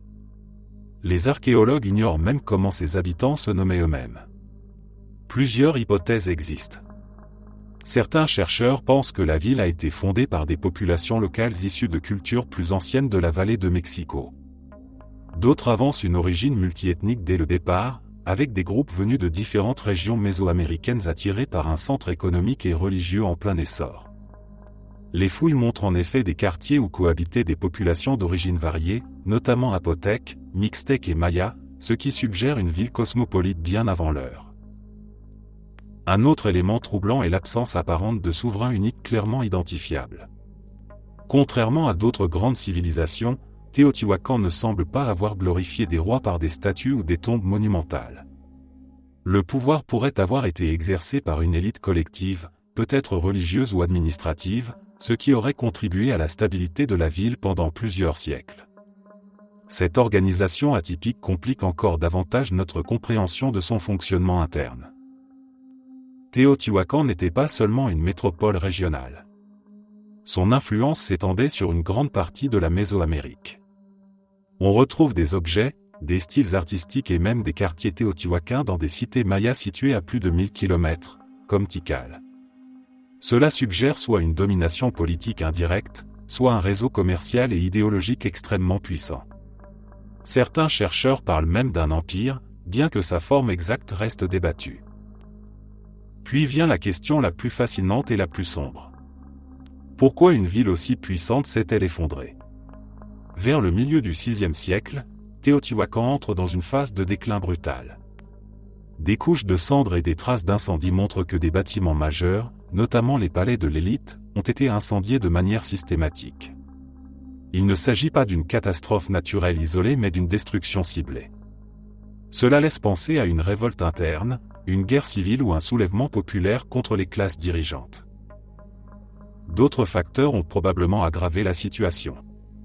Des études climatiques indiquent une période de sécheresse sévère à cette époque, ce qui aurait provoqué famine, tensions sociales et migration. La croissance rapide de la population aurait rendu la ville vulnérable à toute perturbation de son système agricole et économique. Si l'élite n'a pas su gérer cette crise, la légitimité du pouvoir a pu s'effondrer, déclenchant violence et abandon progressif de la cité. Contrairement à ce que l'on pourrait imaginer, Téotihuacan ne disparaît pas du jour au lendemain. Après les destructions majeures, une partie de la population reste sur place pendant plusieurs générations, vivant parmi les ruines d'une grandeur passée. Mais la ville ne retrouvera jamais son rôle central. Peu à peu, elle se vide, jusqu'à devenir un immense site abandonné, envahi par le silence et la végétation.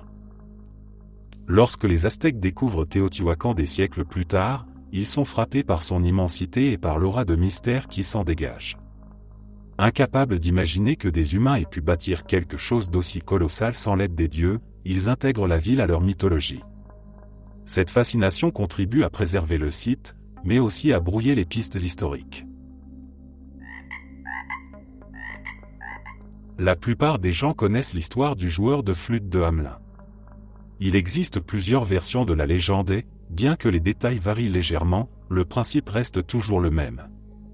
La ville de Hamelin souffre d'une invasion de rats. Un mystérieux étranger vêtu de vêtements multicolores apparaît en affirmant qu'il peut aider et il est engagé pour une somme précise. L'étranger joue de sa flûte magique, ce qui pousse tous les rats à le suivre. Le joueur de flûte conduit les rats à leur perte.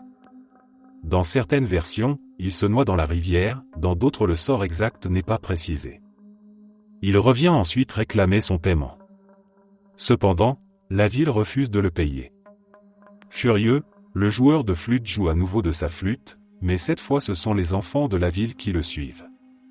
Il les emmène au loin et ni les enfants ni le joueur de flûte ne sont jamais revus. Ce que beaucoup de gens ignorent, c'est que ce récit sombre semble être inspiré d'un épisode réel et tragique du passé de Hamelin.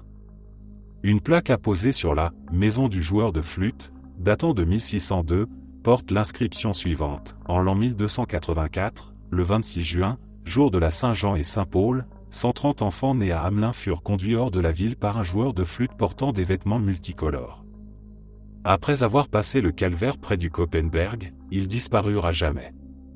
Il existe également des récits historiques mentionnant un vitrail datant de l'an 1300 dans l'église Saint-Nicolas, représentant le joueur de flûte emmenant les enfants, avec l'inscription « Le jour de Jean et Paul », 130 enfants de Hamelin allèrent au calvaire et furent conduits à travers toutes sortes de dangers jusqu'à la montagne de Koppen, où ils furent perdus. Ce vitrail fut détruit au XVIIe siècle. Un autre témoignage, datant de 1450 et connu sous le nom de manuscrit de Lunebourg, rapporte les paroles d'un moine affirmant qu'un homme d'une trentaine d'années, vêtu de vêtements multicolores, vint en ville et emmena les enfants. Peut-être le plus ancien témoignage de ce qui s'est réellement passé à Hamelin est une note inscrite dans le registre de la ville en 1384, déclarant « Cela fait 100 ans que nos enfants sont partis ». Ce qui est remarquable dans tous ces récits, c'est que la date est toujours la même, le jour de la fête de Saint-Jean et Saint-Paul, le 26 juin 1284, et que le nombre d'enfants, 130, reste lui aussi constant. Alors, que s'est-il réellement passé à Hamelin ? Certaines théories suggèrent que le joueur de flûte était en réalité un recruteur chargé d'organiser des migrations et qu'il utilisait ses vêtements colorés et sa flûte pour attirer de futurs colons. Les destinations possibles de cette migration incluent la Transylvanie ou Berlin, où l'on retrouve avec une fréquence surprenante des noms de famille courants à Hamelin. Une autre théorie avance que le joueur de flûte recrutait des enfants pour une croisade. D'autres pensent que l'histoire est une métaphore d'une épidémie qui aurait décimé les enfants et que le joueur de flûte représenterait la mort, même si la question demeure de savoir pourquoi aucun adulte n'aurait été touché. Une théorie particulièrement intéressante concerne ce que l'on appelle la « manie dansante », une forme d'hystérie collective. Comme le décrit la BBC, la danse pouvait se propager d'individus à de grands groupes, tous animés par une compulsion irrépressible à danser frénétiquement, parfois pendant des semaines, sautant et chantant, et parfois hallucinés jusqu'à l'épuisement et occasionnellement jusqu'à la mort, comme une toupie incapable de s'arrêter de tourner. Il y eut d'ailleurs un cas documenté de manie dansante au XIIIe siècle dans la ville d'Erfurt, au sud de Hamelin, où plusieurs enfants dansèrent littéralement jusqu'à la mort. Une autre théorie encore concerne la date de la disparition des enfants. En plus d'être un jour de fête chrétienne, le 26 juin correspondait aux célébrations païennes du milieu de l'été. Certains chercheurs suggèrent que les enfants étaient conduits vers ces festivités lorsqu'un groupe chrétien local, espérant éradiquer les pratiques païennes, aurait intercepté le cortège pour les massacrer ou les enlever et les forcer à entrer dans des monastères. Il est probable que la vérité sur ce qui s'est passé à Hamelin ne soit jamais connue avec certitude.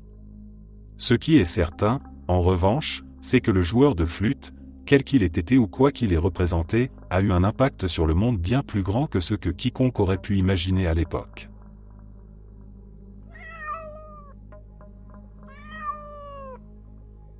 Le destin d'Ahmet Ergün s'inscrit dans l'un des chapitres les plus sombres et les plus confus de l'histoire récente de Chypre. En 1974, l'île est déchirée par le conflit entre chypriotes grecs et chypriotes turcs, une période marquée par des déplacements forcés, des enlèvements et des exécutions dont beaucoup n'ont jamais été officiellement documentés. Des centaines de personnes disparaissent sans laisser de traces, avalées par le chaos de la guerre et par le silence qui a suivi. Pendant des décennies, leurs familles vivent dans une zone grise entre l'espoir et le deuil, sans corps à enterrer ni certitude sur ce qui s'est réellement passé. Ahmet Ergün faisait partie de ces disparus. Selon les témoignages recueillis bien plus tard, lui et 2 autres personnes auraient été capturés, emmenés dans une grotte isolée et exécutés lorsque de la dynamite a été lancée à l'intérieur. L'explosion a été si violente qu'elle a éventré la paroi rocheuse, ouvrant une brèche par laquelle la lumière du soleil a commencé à pénétrer dans un lieu jusque-là complètement fermé. Après cela, plus rien. La grotte est restée là, silencieuse, perdue dans une zone montagneuse, tandis que les années passaient et que les souvenirs s'estompaient. Ce qui rend cette histoire particulièrement troublante, c'est la manière dont la vérité a refait surface. En 2011, soit près de 40 ans plus tard, un chercheur explorant la région remarque un détail étrange. Un figuier pousse à l'intérieur ou juste à l'entrée de cette grotte éventrée. Le détail semble anodin au premier regard, mais quelque chose ne colle pas. Les figuiers ne sont pas censés apparaître spontanément dans ce type d'environnement montagneux, encore moins dans une cavité rocheuse. Cette anomalie végétale devient alors une question obsédante. Comment une graine a-t-elle pu arriver là, germer et survivre pendant des décennies dans un endroit aussi improbable? La curiosité scientifique conduit à creuser au pied de l'arbre. Ce qui est découvert sous les racines dépasse toutes les attentes. Les restes de 3 corps humains sont mis au jour, dissimulés sous la terre et la pierre depuis les années 70. L'enquête médico-légale commence alors, mêlant archéologie, anthropologie et analyse génétique. Les os racontent une histoire de mort violente et d'ensevelissement improvisé. Grâce à l'ADN, l'une des victimes est formellement identifiée comme étant Ahmet Ergun, mettant enfin un nom et une certitude sur une disparition restée sans réponse pendant près d'un demi-siècle. L'élément le plus dérangeant et presque poétique de cette affaire réside dans le figuier lui-même. Les chercheurs estiment que l'arbre aurait poussé à partir d'une graine contenue dans le système digestif de l'une des victimes. L'hypothèse la plus probable est qu'Ahmet ait mangé une figue peu de temps avant sa mort. Après l'explosion et l'effondrement partiel de la grotte, la lumière, l'humidité et la matière organique ont créé des conditions suffisantes pour que la graine germe. Sans le savoir, son dernier repas aurait laissé une trace vivante, un signal silencieux qui attendrait des décennies avant d'être remarqué. Cette histoire soulève des questions profondes sur la manière dont la nature peut devenir un témoin involontaire des crimes humains. Un arbre devient ici une sorte de marqueur du passé, un indice biologique reliant directement la vie quotidienne d'une victime à la découverte de sa mort. Elle rappelle aussi combien de disparitions liées au conflit restent encore non élucidées, enfouies sous la terre, la végétation ou le silence politique. Si ce figuier n'avait jamais poussé, ou si personne n'avait prêté attention à son caractère anormal, les restes d'Ahmet et des 2 autres victimes seraient peut-être encore inconnus aujourd'hui. Ce cas donne une dimension presque tragiquement ironique à l'idée de mémoire. Là où les archives officielles ont échoué, là où les témoignages humains se sont perdus ou ont été étouffés, c'est un simple arbre qui a fini par parler. Un arbre nourri par une figue mangée quelques instants avant la mort, enraciné dans une grotte devenue tombe, et qui a grandi lentement jusqu'à attirer l'œil de quelqu'un prêt à se demander pourquoi il était là.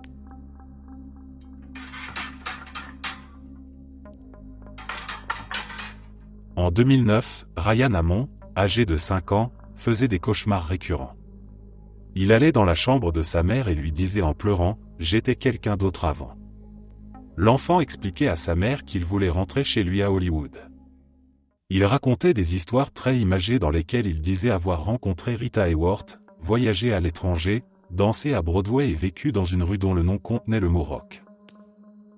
Sa mère a alors emprunté plusieurs livres sur Hollywood à la bibliothèque locale afin de les regarder et de les lire ensemble. En voyant une image tirée du film Night After Night de 1932, Ryan s'est exclamé « C'est moi, c'est ce que j'étais ». En se renseignant sur l'homme figurant sur la photo, la mère de Ryan a découvert qu'il s'agissait d'un figurant sans réplique. Face au comportement étrange de son fils, sa mère a contacté le Dr Jim Tucker, professeur renommé de psychiatrie de l'enfant à l'Université de Virginie et spécialiste des enfants affirmant avoir des souvenirs de vies antérieures. Après plusieurs semaines de recherche, l'homme sur la photo a été identifié comme étant Marty Martin, qui deviendra plus tard un puissant agent hollywoodien. Le docteur Tucker a pu confirmer 55 détails que Ryan avait donnés sur la vie de Marty Martin. Il avait dansé à Broadway, voyagé à Paris et vécu sur Roxbury Drive à Beverly Hills. Ryan a également indiqué avec exactitude le nombre de mariages de Martin, le nombre de ses enfants et le nombre de ses sœurs, un détail que la propre fille de Martin n'a même pas su donner correctement. Un élément a toutefois semblé incorrect au docteur Tucker dans un premier temps.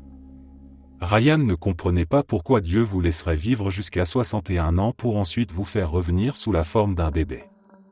Or, le certificat de décès de Martin indiquait qu'il était mort à 59 ans. Le docteur Tucker a approfondi ses recherches et des recensements ont confirmé que Martin était né en 1903, tandis que son certificat de décès le faisait naître en 1905. En grandissant, les souvenirs de Ryan concernant M. Martin se sont estompés, ce que le docteur Tucker affirme être typique chez les jeunes enfants qui vivent ce type de phénomène.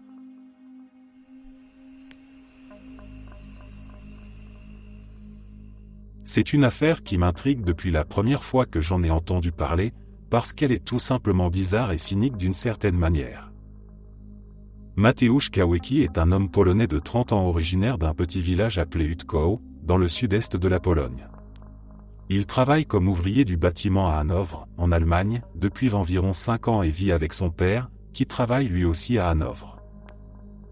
Mateusz entretient une relation à distance avec sa fiancée polonaise, qui est enceinte et vit dans un village appelé Lipia Góra, dans le nord-ouest de la Pologne.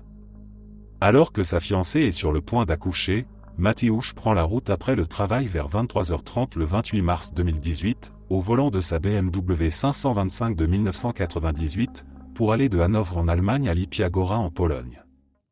Il est censé arriver entre 8h et 9h le lendemain matin. Le trajet fait 647 km. Cependant, Mateusz n'arrive jamais à Lipia Góra. Selon son père, celui-ci l'appelle vers 10h30 le 29 mars et Mateusz lui explique qu'il y avait une circulation terrible sur la route. Il aurait passé au total 2 heures dans des embouteillages dus à des accidents et se trouvait alors aux environs de Szczecin. Szczecin est une ville située près de la frontière germano-polonaise, sur la route menant à Lipia Góra. Il lui restait environ 214 km à parcourir à partir de là. Il faut noter que la frontière entre l'Allemagne et la Pologne n'est pas contrôlée et qu'il n'y a pas de poste de contrôle, même s'il existe apparemment des caméras capables de lire les plaques d'immatriculation. À peu près au même moment, Mateusz envoie aussi un message à sa fiancée pour lui dire qu'il arrivera dans environ 2 heures. Il n'arrivera pourtant jamais chez elle et ce message constitue en réalité le dernier contact avec Mateusz. De plus en plus inquiète après plusieurs appels restés sans réponse, la fiancée contacte la sœur de Mateusz, qui vit également à Hanovre, vers 17h. Personne ne parvient à le joindre. Son téléphone sonne, mais il ne répond pas.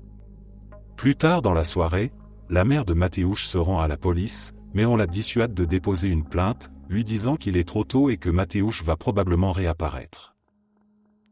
La famille finit tout de même par signaler la disparition de Mateusz en Allemagne et en Pologne, mais la police allemande refuse d'enquêter. Seule la police polonaise prend l'affaire en charge. Cette déconnexion et ces obstacles bureaucratiques entre les polices allemandes et polonaises sont visibles tout au long de cette affaire. La famille demande ensuite à la police polonaise de localiser le téléphone portable de Mateusz, qui aurait été allumé pendant quelques jours après sa disparition, mais la police n'y parvient pas car Mateusz utilisait une carte SIM allemande. La police allemande, de son côté, affirme ne pas pouvoir localiser le téléphone puisque Mateusz a disparu en Pologne. Plus tard, la police polonaise déclare que le téléphone de Mateusz ne s'est jamais connecté à un réseau polonais. Il reste donc flou de savoir d'où Mateusz a reçu l'appel de son père. Frustrée par l'inaction de la police, la famille de Mateusz commence sa propre enquête.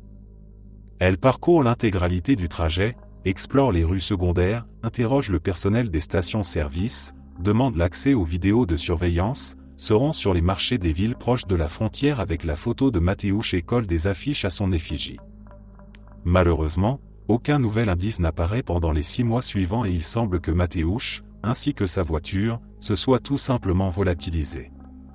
La famille apparaît à plusieurs reprises à la télévision et se plaint que la police n'en fait pas assez et ne prend pas l'affaire au sérieux. Le 12 septembre, un voisin se rend chez la mère de Mateusz pour lui parler de leur grange, car une odeur s'en dégage depuis un certain temps, au moins depuis le mois de juillet, et les voisins commencent à se plaindre. Ils pensent qu'il s'agit probablement d'un animal mort, mais n'arrivent pas à en localiser la source. Le voisin finit par demander à la mère s'il peut vérifier sous le toit de la grange. La moitié de la grange avait été murée, créant une pièce avec un grenier au-dessus. Elle accepte. Il grimpe et aperçoit un tas de vêtements. En regardant de plus près, il se rend compte qu'il s'agit en réalité d'un corps humain. Une tête séparée et un torse. Il y a aussi 2 nœuds coulants suspendus au toit et un sac à dos posé au sol. Tout semble appartenir à Mateusz, mais le corps est trop décomposé pour être identifié formellement. Il faut rappeler qu'en mars, Mateusz ne se rendait pas chez sa famille dans le sud et de la Pologne, mais chez sa fiancée dans le nord-ouest. La distance entre les deux lieux est d'environ 635 km, soit pratiquement d'un bout à l'autre du pays, et son village d'origine est quasiment aussi éloigné de l'Allemagne qu'il est possible de l'être en Pologne. La police conclut rapidement à un suicide et rend tous les effets personnels de Mateusz à sa famille. C'est là que les choses deviennent encore plus étranges. 4 jours après la découverte du corps, la famille de Mateusz retrouve sa chaussure dans la grange, avec son pied encore à l'intérieur. Cela suggère que la police n'a pas fait un travail très sérieux lors de la collecte des preuves et soulève aussi la question de savoir pourquoi cet élément n'a pas été relevé lors de l'autopsie. De plus, certaines, voire toutes, des dents de Mateusz ont été arrachées et sont collées à ses vêtements avec ce qui semble être du sang. Si une tête peut se détacher après qu'un corps est resté pendu longtemps à un nœud coulant, il est en revanche très difficile que des dents soient arrachées après la mort. On observe également des taches qui ressemblent à du sang sur ses vêtements, bien qu'il soit difficile de les distinguer clairement étant donné que les vêtements sont très sales. À l'intérieur du sac à dos, on trouve une bouteille d'eau polonaise contenant des mégots de cigarettes ainsi qu'une petite brique de jus d'orange. Toute la famille de Mateusz affirme qu'il ne buvait jamais de jus d'orange et qu'il n'aimait pas cela. Tous ces éléments potentiels sont restitués sans aucune analyse de la part de la police. Le plus grand mystère reste sa voiture. À ce jour, elle n'a jamais été retrouvée ni aperçue, ni en Pologne, ni en Allemagne, ni ailleurs. Les clés et les papiers du véhicule n'ont jamais été retrouvés non plus, alors que son portefeuille se trouvait dans le sac à dos. De plus, son téléphone faisait partie des objets retrouvés et un appel supplémentaire vers son oncle apparaît le 30 mars. Il semble s'agir d'un appel accidentel, car il a duré moins d'une seconde et n'a jamais abouti. L'oncle n'a rien reçu. Par ailleurs, le grenier où son corps aurait été suspendu est plus ou moins entièrement visible depuis le sol à l'intérieur de la grange. La famille affirme qu'elle utilisait la grange tout au long de l'été, ce qui rend très improbable le fait qu'elle n'ait pas remarqué un corps pendu. Il est également étrange, étant donné la taille minuscule du village de Mateusz, que personne n'ait remarqué Mateusz ou une autre personne errer dans les environs et tenter d'accéder à la grange. Dans l'une des émissions, un procureur qui n'était pas chargé de l'enquête a aussi affirmé que des tickets de transport public, datés d'après sa disparition, avaient été retrouvés.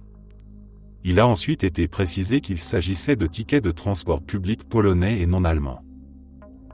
La police et le parquet maintiennent que la mort est un suicide et refusent toute enquête supplémentaire, malgré les recours et les efforts de la famille. Personnellement, je suis assez perplexe quant à ce qui a pu se passer. Le suicide semble peu probable, car l'homme avait une fiancée et un enfant à naître, même s'il est toujours difficile de savoir ce qui se passe dans la tête de quelqu'un. D'un autre côté, si quelqu'un a effectivement tué Mateusz, volontairement ou accidentellement, puis maquillé sa mort en suicide, comment cette personne aurait-elle pu agir dans un village aussi petit, où tout étranger se remarque immédiatement? Les tickets de transport public sont également troublants. Un autre aspect qui me fascine est la manière dont le phénomène du Missing White Woman Syndrome s'applique ici. En Pologne, il existe des dizaines de cas de femmes disparues, dans des circonstances bien moins mystérieuses, qui ont bénéficié d'une couverture médiatique énorme. Je n'aurais jamais entendu parler de cet homme si ce n'était pas grâce à un podcast polonais de true crime.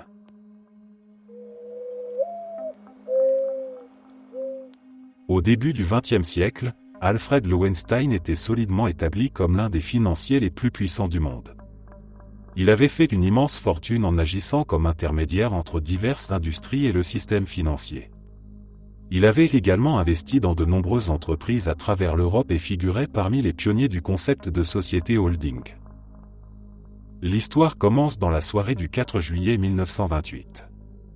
Ce jour-là, Alfred et ses employés montent à bord d'un avion privé à l'aéroport de Croydon. Il se rend en Belgique, son pays d'origine, pour un voyage routinier qu'il effectue régulièrement. Le temps est parfait et le vol se déroule sans encombre. Rien ne semble inhabituel jusqu'au moment où, au-dessus de la Manche, Lowenstein se lève et se rend dans le minuscule compartiment servant de toilette à l'arrière de la cabine. Ce compartiment comporte 2 portes. L'une, sans fenêtre, le sépare du reste de l'avion. L'autre donne sur l'extérieur et constitue le seul moyen d'entrée et de sortie de l'appareil. Alfred Lowenstein ne sortira jamais de ce compartiment. C'est la dernière fois que quelqu'un le verra vivant. Naturellement, l'un des employés va vérifier ce qui se passe lorsqu'Alfred ne revient pas à son siège. En découvrant que le compartiment est vide, il en informe le pilote, Donald Drew. Celui-ci prend alors une décision étrange. Il choisit d'atterrir sur une plage déserte juste à l'extérieur de la ville de Dunkerque, au lieu de se poser sur un aérodrome proche. Cette plage étant sous contrôle militaire français, le pilote et les employés de Lowenstein sont rapidement appréhendés par les autorités. Ils sont incapables d'expliquer ce qui s'est réellement produit, mais semblent convaincus que leur patron est tombé à mort après avoir ouvert accidentellement la porte extérieure. La question de savoir si Lowenstein est réellement mort trouve une réponse le 19 juillet. Un bateau de pêche repère un corps en état de décomposition flottant près des côtes françaises. Il est identifié comme étant celui d'Alfred Lowenstein grâce à plusieurs éléments vestimentaires. Sa veuve, Madeleine, organise une autopsie privée afin de déterminer la cause du décès. L'examen ne révèle aucun signe indiquant un meurtre ou un suicide. En revanche, une faible quantité d'alcool est détectée dans son sang, ce qui est étrange puisque Alfred ne buvait pas. L'aspect le plus troublant de cette affaire réside dans le peu d'efforts déployés pour comprendre ce qui s'est réellement passé. Une enquête officielle, durant laquelle personne n'est interrogé sous serment, conclut à une mort accidentelle. Cette conclusion repose en grande partie sur les témoignages de Donald Drew, le pilote, et de Robert Little, le mécanicien. Tous deux affirment que la porte extérieure était facile à ouvrir et qu'il était tout à fait possible que Lowenstein l'ait ouverte par accident. Comme on le verra plus tard, la véracité de cette affirmation sera fortement remise en question. S'agissait-il simplement d'un malheureux accident? Cela paraît très improbable. Contrairement à ce qu'ont affirmé le pilote et le mécanicien, la porte de sortie de l'avion n'était pas facile à ouvrir. En réalité, de nombreux tests visant à vérifier la solidité de cette porte sont menés dans les semaines qui suivent l'incident. Certains vont jusqu'à impliquer des hommes de la division des accidents du ministère britannique de l'air, qui se jettent contre la porte à une altitude de 1000 pieds. La porte résiste sans difficulté majeure. La conclusion est claire et sans appel. Personne n'aurait pu tomber de l'avion par accident. Alors s'agissait-il d'un suicide? Là encore, les faits ne concordent pas. Lowenstein n'était pas dépressif et faisait encore des projets d'avenir jusqu'au jour de l'incident. Et même si l'on envisage cette hypothèse, le problème de la porte demeure. Alfred n'aurait pas pu l'ouvrir seul, même s'il avait tenté de se donner la mort. Il ne reste donc qu'une seule conclusion. Alfred Lowenstein a été poussé hors de l'avion. Si tel est le cas, qui en est responsable? Comment la porte a-t-elle pu être ouverte en plein vol? Et qui se trouvait derrière ce complot? Étant donné les déclarations erronées faites aux autorités belges, les deux suspects évidents sont Donald Drew et Robert Little. L'auteur William Norris estime que les deux hommes ont été engagés pour tuer Alfred. Drew, qui est mort d'un cancer de l'estomac quelques années après l'incident, semble avoir mené une vie fastueuse par la suite, ce qui laisse penser que quelqu'un lui aurait versé une importante somme d'argent pour avoir accompli cette mission. Norris pense que les conspirateurs ont remplacé la porte d'entrée par une porte truquée, dotée de boulons et de charnières desserrées. Cela aurait rendu son ouverture en plein vol et l'élimination d'Alfred relativement simple. Quant à la porte d'origine, elle aurait pu être placée dans le petit compartiment à bagages situé à l'arrière. Les deux portes auraient ensuite été échangées après l'atterrissage. Cela expliquerait également la décision étrange du pilote d'atterrir sur la plage plutôt que sur un aérodrome. Il était évident qu'il ne pouvait pas se permettre que quelqu'un assiste à cet échange. Reste alors la question essentielle. Qui était à l'origine du complot? Parmi les suspects plausibles figurent plusieurs noms. Henri Dreyfus. Il était à la fois un rival commercial et un ancien associé d'Alfred. Leur conflit s'est aggravé lorsque Lowenstein a découvert qu'Henri était à l'origine d'un article à charge ayant circulé dans la presse belge quelques mois avant l'incident. En conséquence, Dreyfus faisait face à une plainte pour diffamation. A-t-il eu recours au meurtre pour éviter de comparaître devant un tribunal dans ce qui aurait pu être un procès ruineux? Albert Pam et Frédéric Sarvazi. Ces deux hommes étaient les partenaires d'Alfred au sein d'International Holdings. À première vue, rien n'indique qu'ils aient pu tirer profit de la mort de Lowenstein. Pourtant, un examen plus attentif des documents financiers raconte une autre histoire.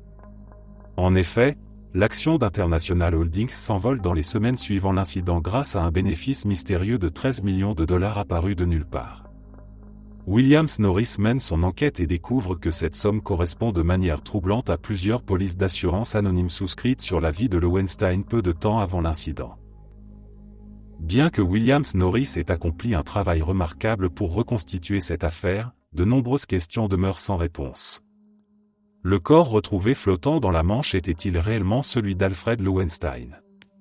Pourquoi l'affaire a-t-elle été close aussi rapidement par les autorités françaises et belges? Et qui se cachait réellement derrière les assurances contractées sur la vie d'Alfred Lowenstein?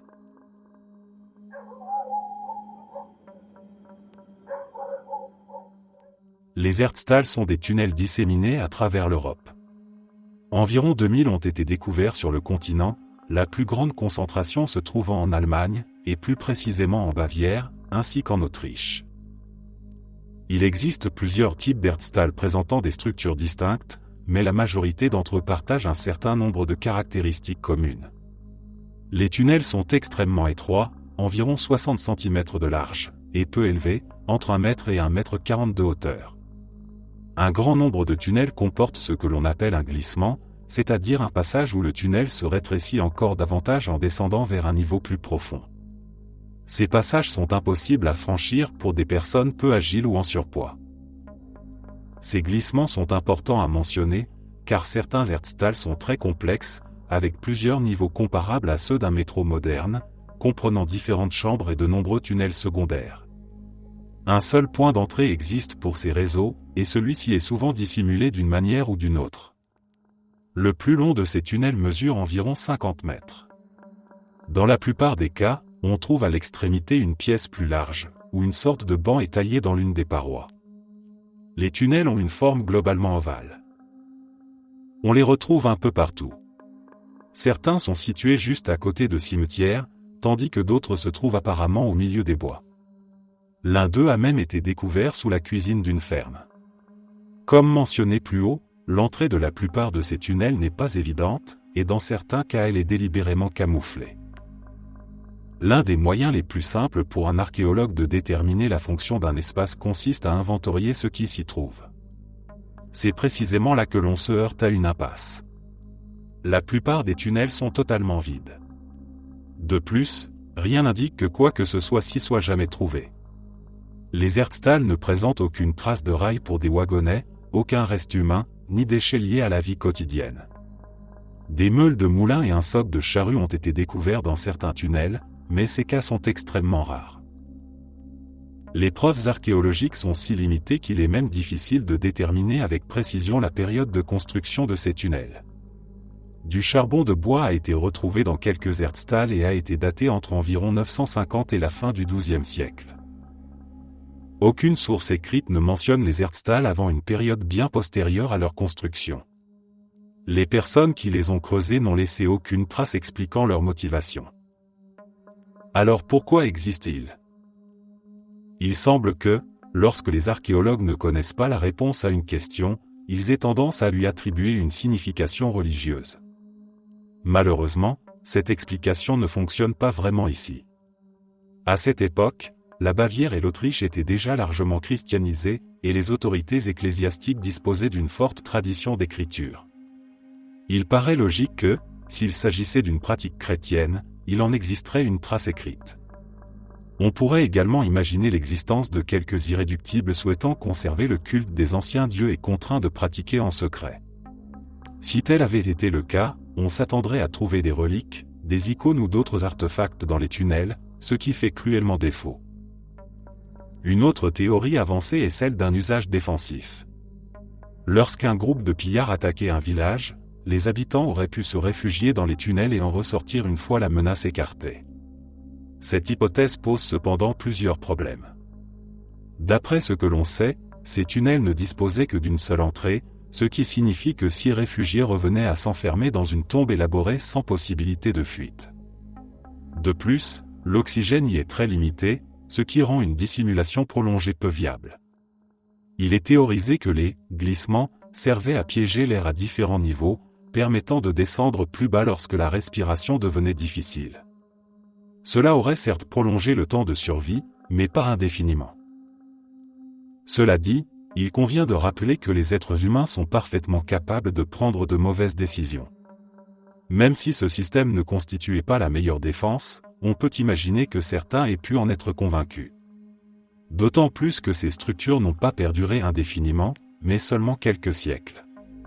À mesure que leur inefficacité devenait évidente, on a cessé d'en construire.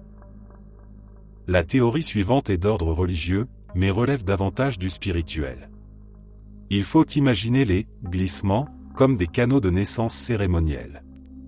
Les participants se faufilaient à travers ces passages étroits dans le cadre d'un rituel symbolisant une renaissance métaphysique, destinée à se débarrasser d'une maladie. Il est difficile d'imaginer quelque chose de plus désagréable que de progresser accroupi dans un tunnel avec une forte fièvre, puis de ramper dans l'obscurité à travers un passage encore plus étroit pour simuler une renaissance. Mais cela n'est que l'opinion de l'auteur. Cette hypothèse pourrait expliquer l'absence totale de preuves archéologiques dans les tunnels, ainsi que le fait que leur construction n'ait pas été consignée par écrit, puisqu'elle ne faisait pas explicitement partie de l'enseignement de l'Église. En revanche, on peut objecter qu'un simple passage étroit aurait suffi à symboliser une renaissance, et que la construction de tels tunnels représente un effort considérable pour un tel objectif. D'autres théories sont généralement écartées. Rien ne permet de penser que ces tunnels aient servi au stockage, car ils sont tout simplement trop petits. De plus, ils se situent souvent sous la nappe phréatique et se retrouvent inondés lorsqu'il pleut. Enfin, aucune preuve d'une activité minière n'a été mise au jour dans les Erztal.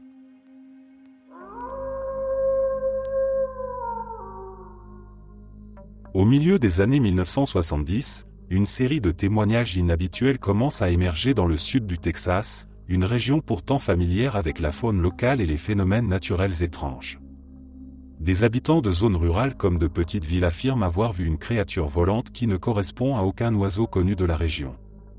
Les descriptions reviennent avec une régularité troublante. Une créature d'environ 1,50 m de haut, dotée d'ailes larges et sombres décrites comme semblables à celles d'une chauve-souris, et d'un long bec proéminent. Contrairement à d'autres observations célèbres, les témoins insistent sur le fait qu'il ne s'agit ni du mottement ni d'un jabiru, deux comparaisons souvent évoquées mais rapidement écartées. Les observations se produisent principalement la nuit ou au crépuscule, près de routes isolées, de champs ou de zones marécageuses. Certains témoins racontent avoir vu la créature perchée au sol ou sur des structures basses, semblant presque trop grande pour voler. D'autres décrivent un décollage lourd, accompagné d'un battement d'ailes profond et anormalement puissant. Ce qui marque le plus ceux qui l'ont vue, ce n'est pas seulement sa taille, mais l'impression dérangeante qu'elle dégage, comme si elle n'était pas censée se trouver là. Très vite, les explications rationnelles sont mises à l'épreuve. Les biologistes et ornithologues évoquent des oiseaux mal identifiés, comme des hérons, des grues ou des vautours, dont la silhouette peut paraître étrange dans de mauvaises conditions de lumière. Mais ces hypothèses peinent à convaincre les témoins, qui soulignent la forme inhabituelle des ailes, la texture presque membraneuse perçue, et surtout le bec beaucoup plus long et fin que celui des espèces locales connues. La taille rapportée dépasse également celle de la plupart des oiseaux du secteur, du moins dans l'imaginaire collectif des observateurs. À mesure que les récits s'accumulent, certains commencent à évoquer la possibilité d'un animal échappé de captivité. Le sud du Texas n'est pas étranger aux ranchs privés et aux collections exotiques, parfois mal réglementées à l'époque. Un oiseau originaire d'Amérique du Sud ou d'Afrique aurait pu s'échapper, survivre quelque temps et être aperçu par des habitants sans jamais être officiellement identifié. Pourtant, aucune disparition d'animal n'a été signalée, et aucune capture n'a jamais été confirmée. Une autre théorie plus controversée suggère l'existence d'une espèce relictuelle, un survivant improbable d'une lignée ancienne. Certains passionnés évoquent des ptérosaures ou des créatures préhistoriques, bien que ces idées soient rejetées par la science moderne. Néanmoins, l'isolement de certaines zones du Texas et la rareté de certaines explorations approfondies dans les marais alimentent l'imagination. Pour les témoins, ce qu'ils ont vu était réel, tangible, et ne ressemblait à rien de connu. Ce qui rend ces observations encore plus mystérieuses, c'est leur caractère soudain et limité dans le temps. Les signalements se concentrent sur une période relativement courte, avant de disparaître presque aussi brusquement qu'ils étaient apparus. Aucun corps, aucune plume, aucune photographie claire n'a jamais été produite pour confirmer l'existence de cette créature. Le phénomène s'est éteint sans explication, laissant derrière lui une poignée de récits concordants mais impossibles à vérifier. Aujourd'hui, ce mystérieux oiseau du sud du Texas reste une énigme régionale, souvent éclipsée par des légendes plus connues. Pourtant, pour ceux qui affirment l'avoir vu, la question demeure entière. Qu'était cette créature massive aux ailes semblables à celles d'une chauve-souris et au long bec? Était-ce un animal mal identifié, une espèce échappée, ou quelque chose de totalement inattendu? Et surtout, d'où venait-elle, et pourquoi a-t-elle disparu aussi silencieusement qu'elle était apparue? Merci d'être resté jusqu'à la fin. N'oubliez pas d'aimer la vidéo, de vous abonner et de partager vos propres histoires en commentaire. On se retrouve demain à la même heure devant ce feu.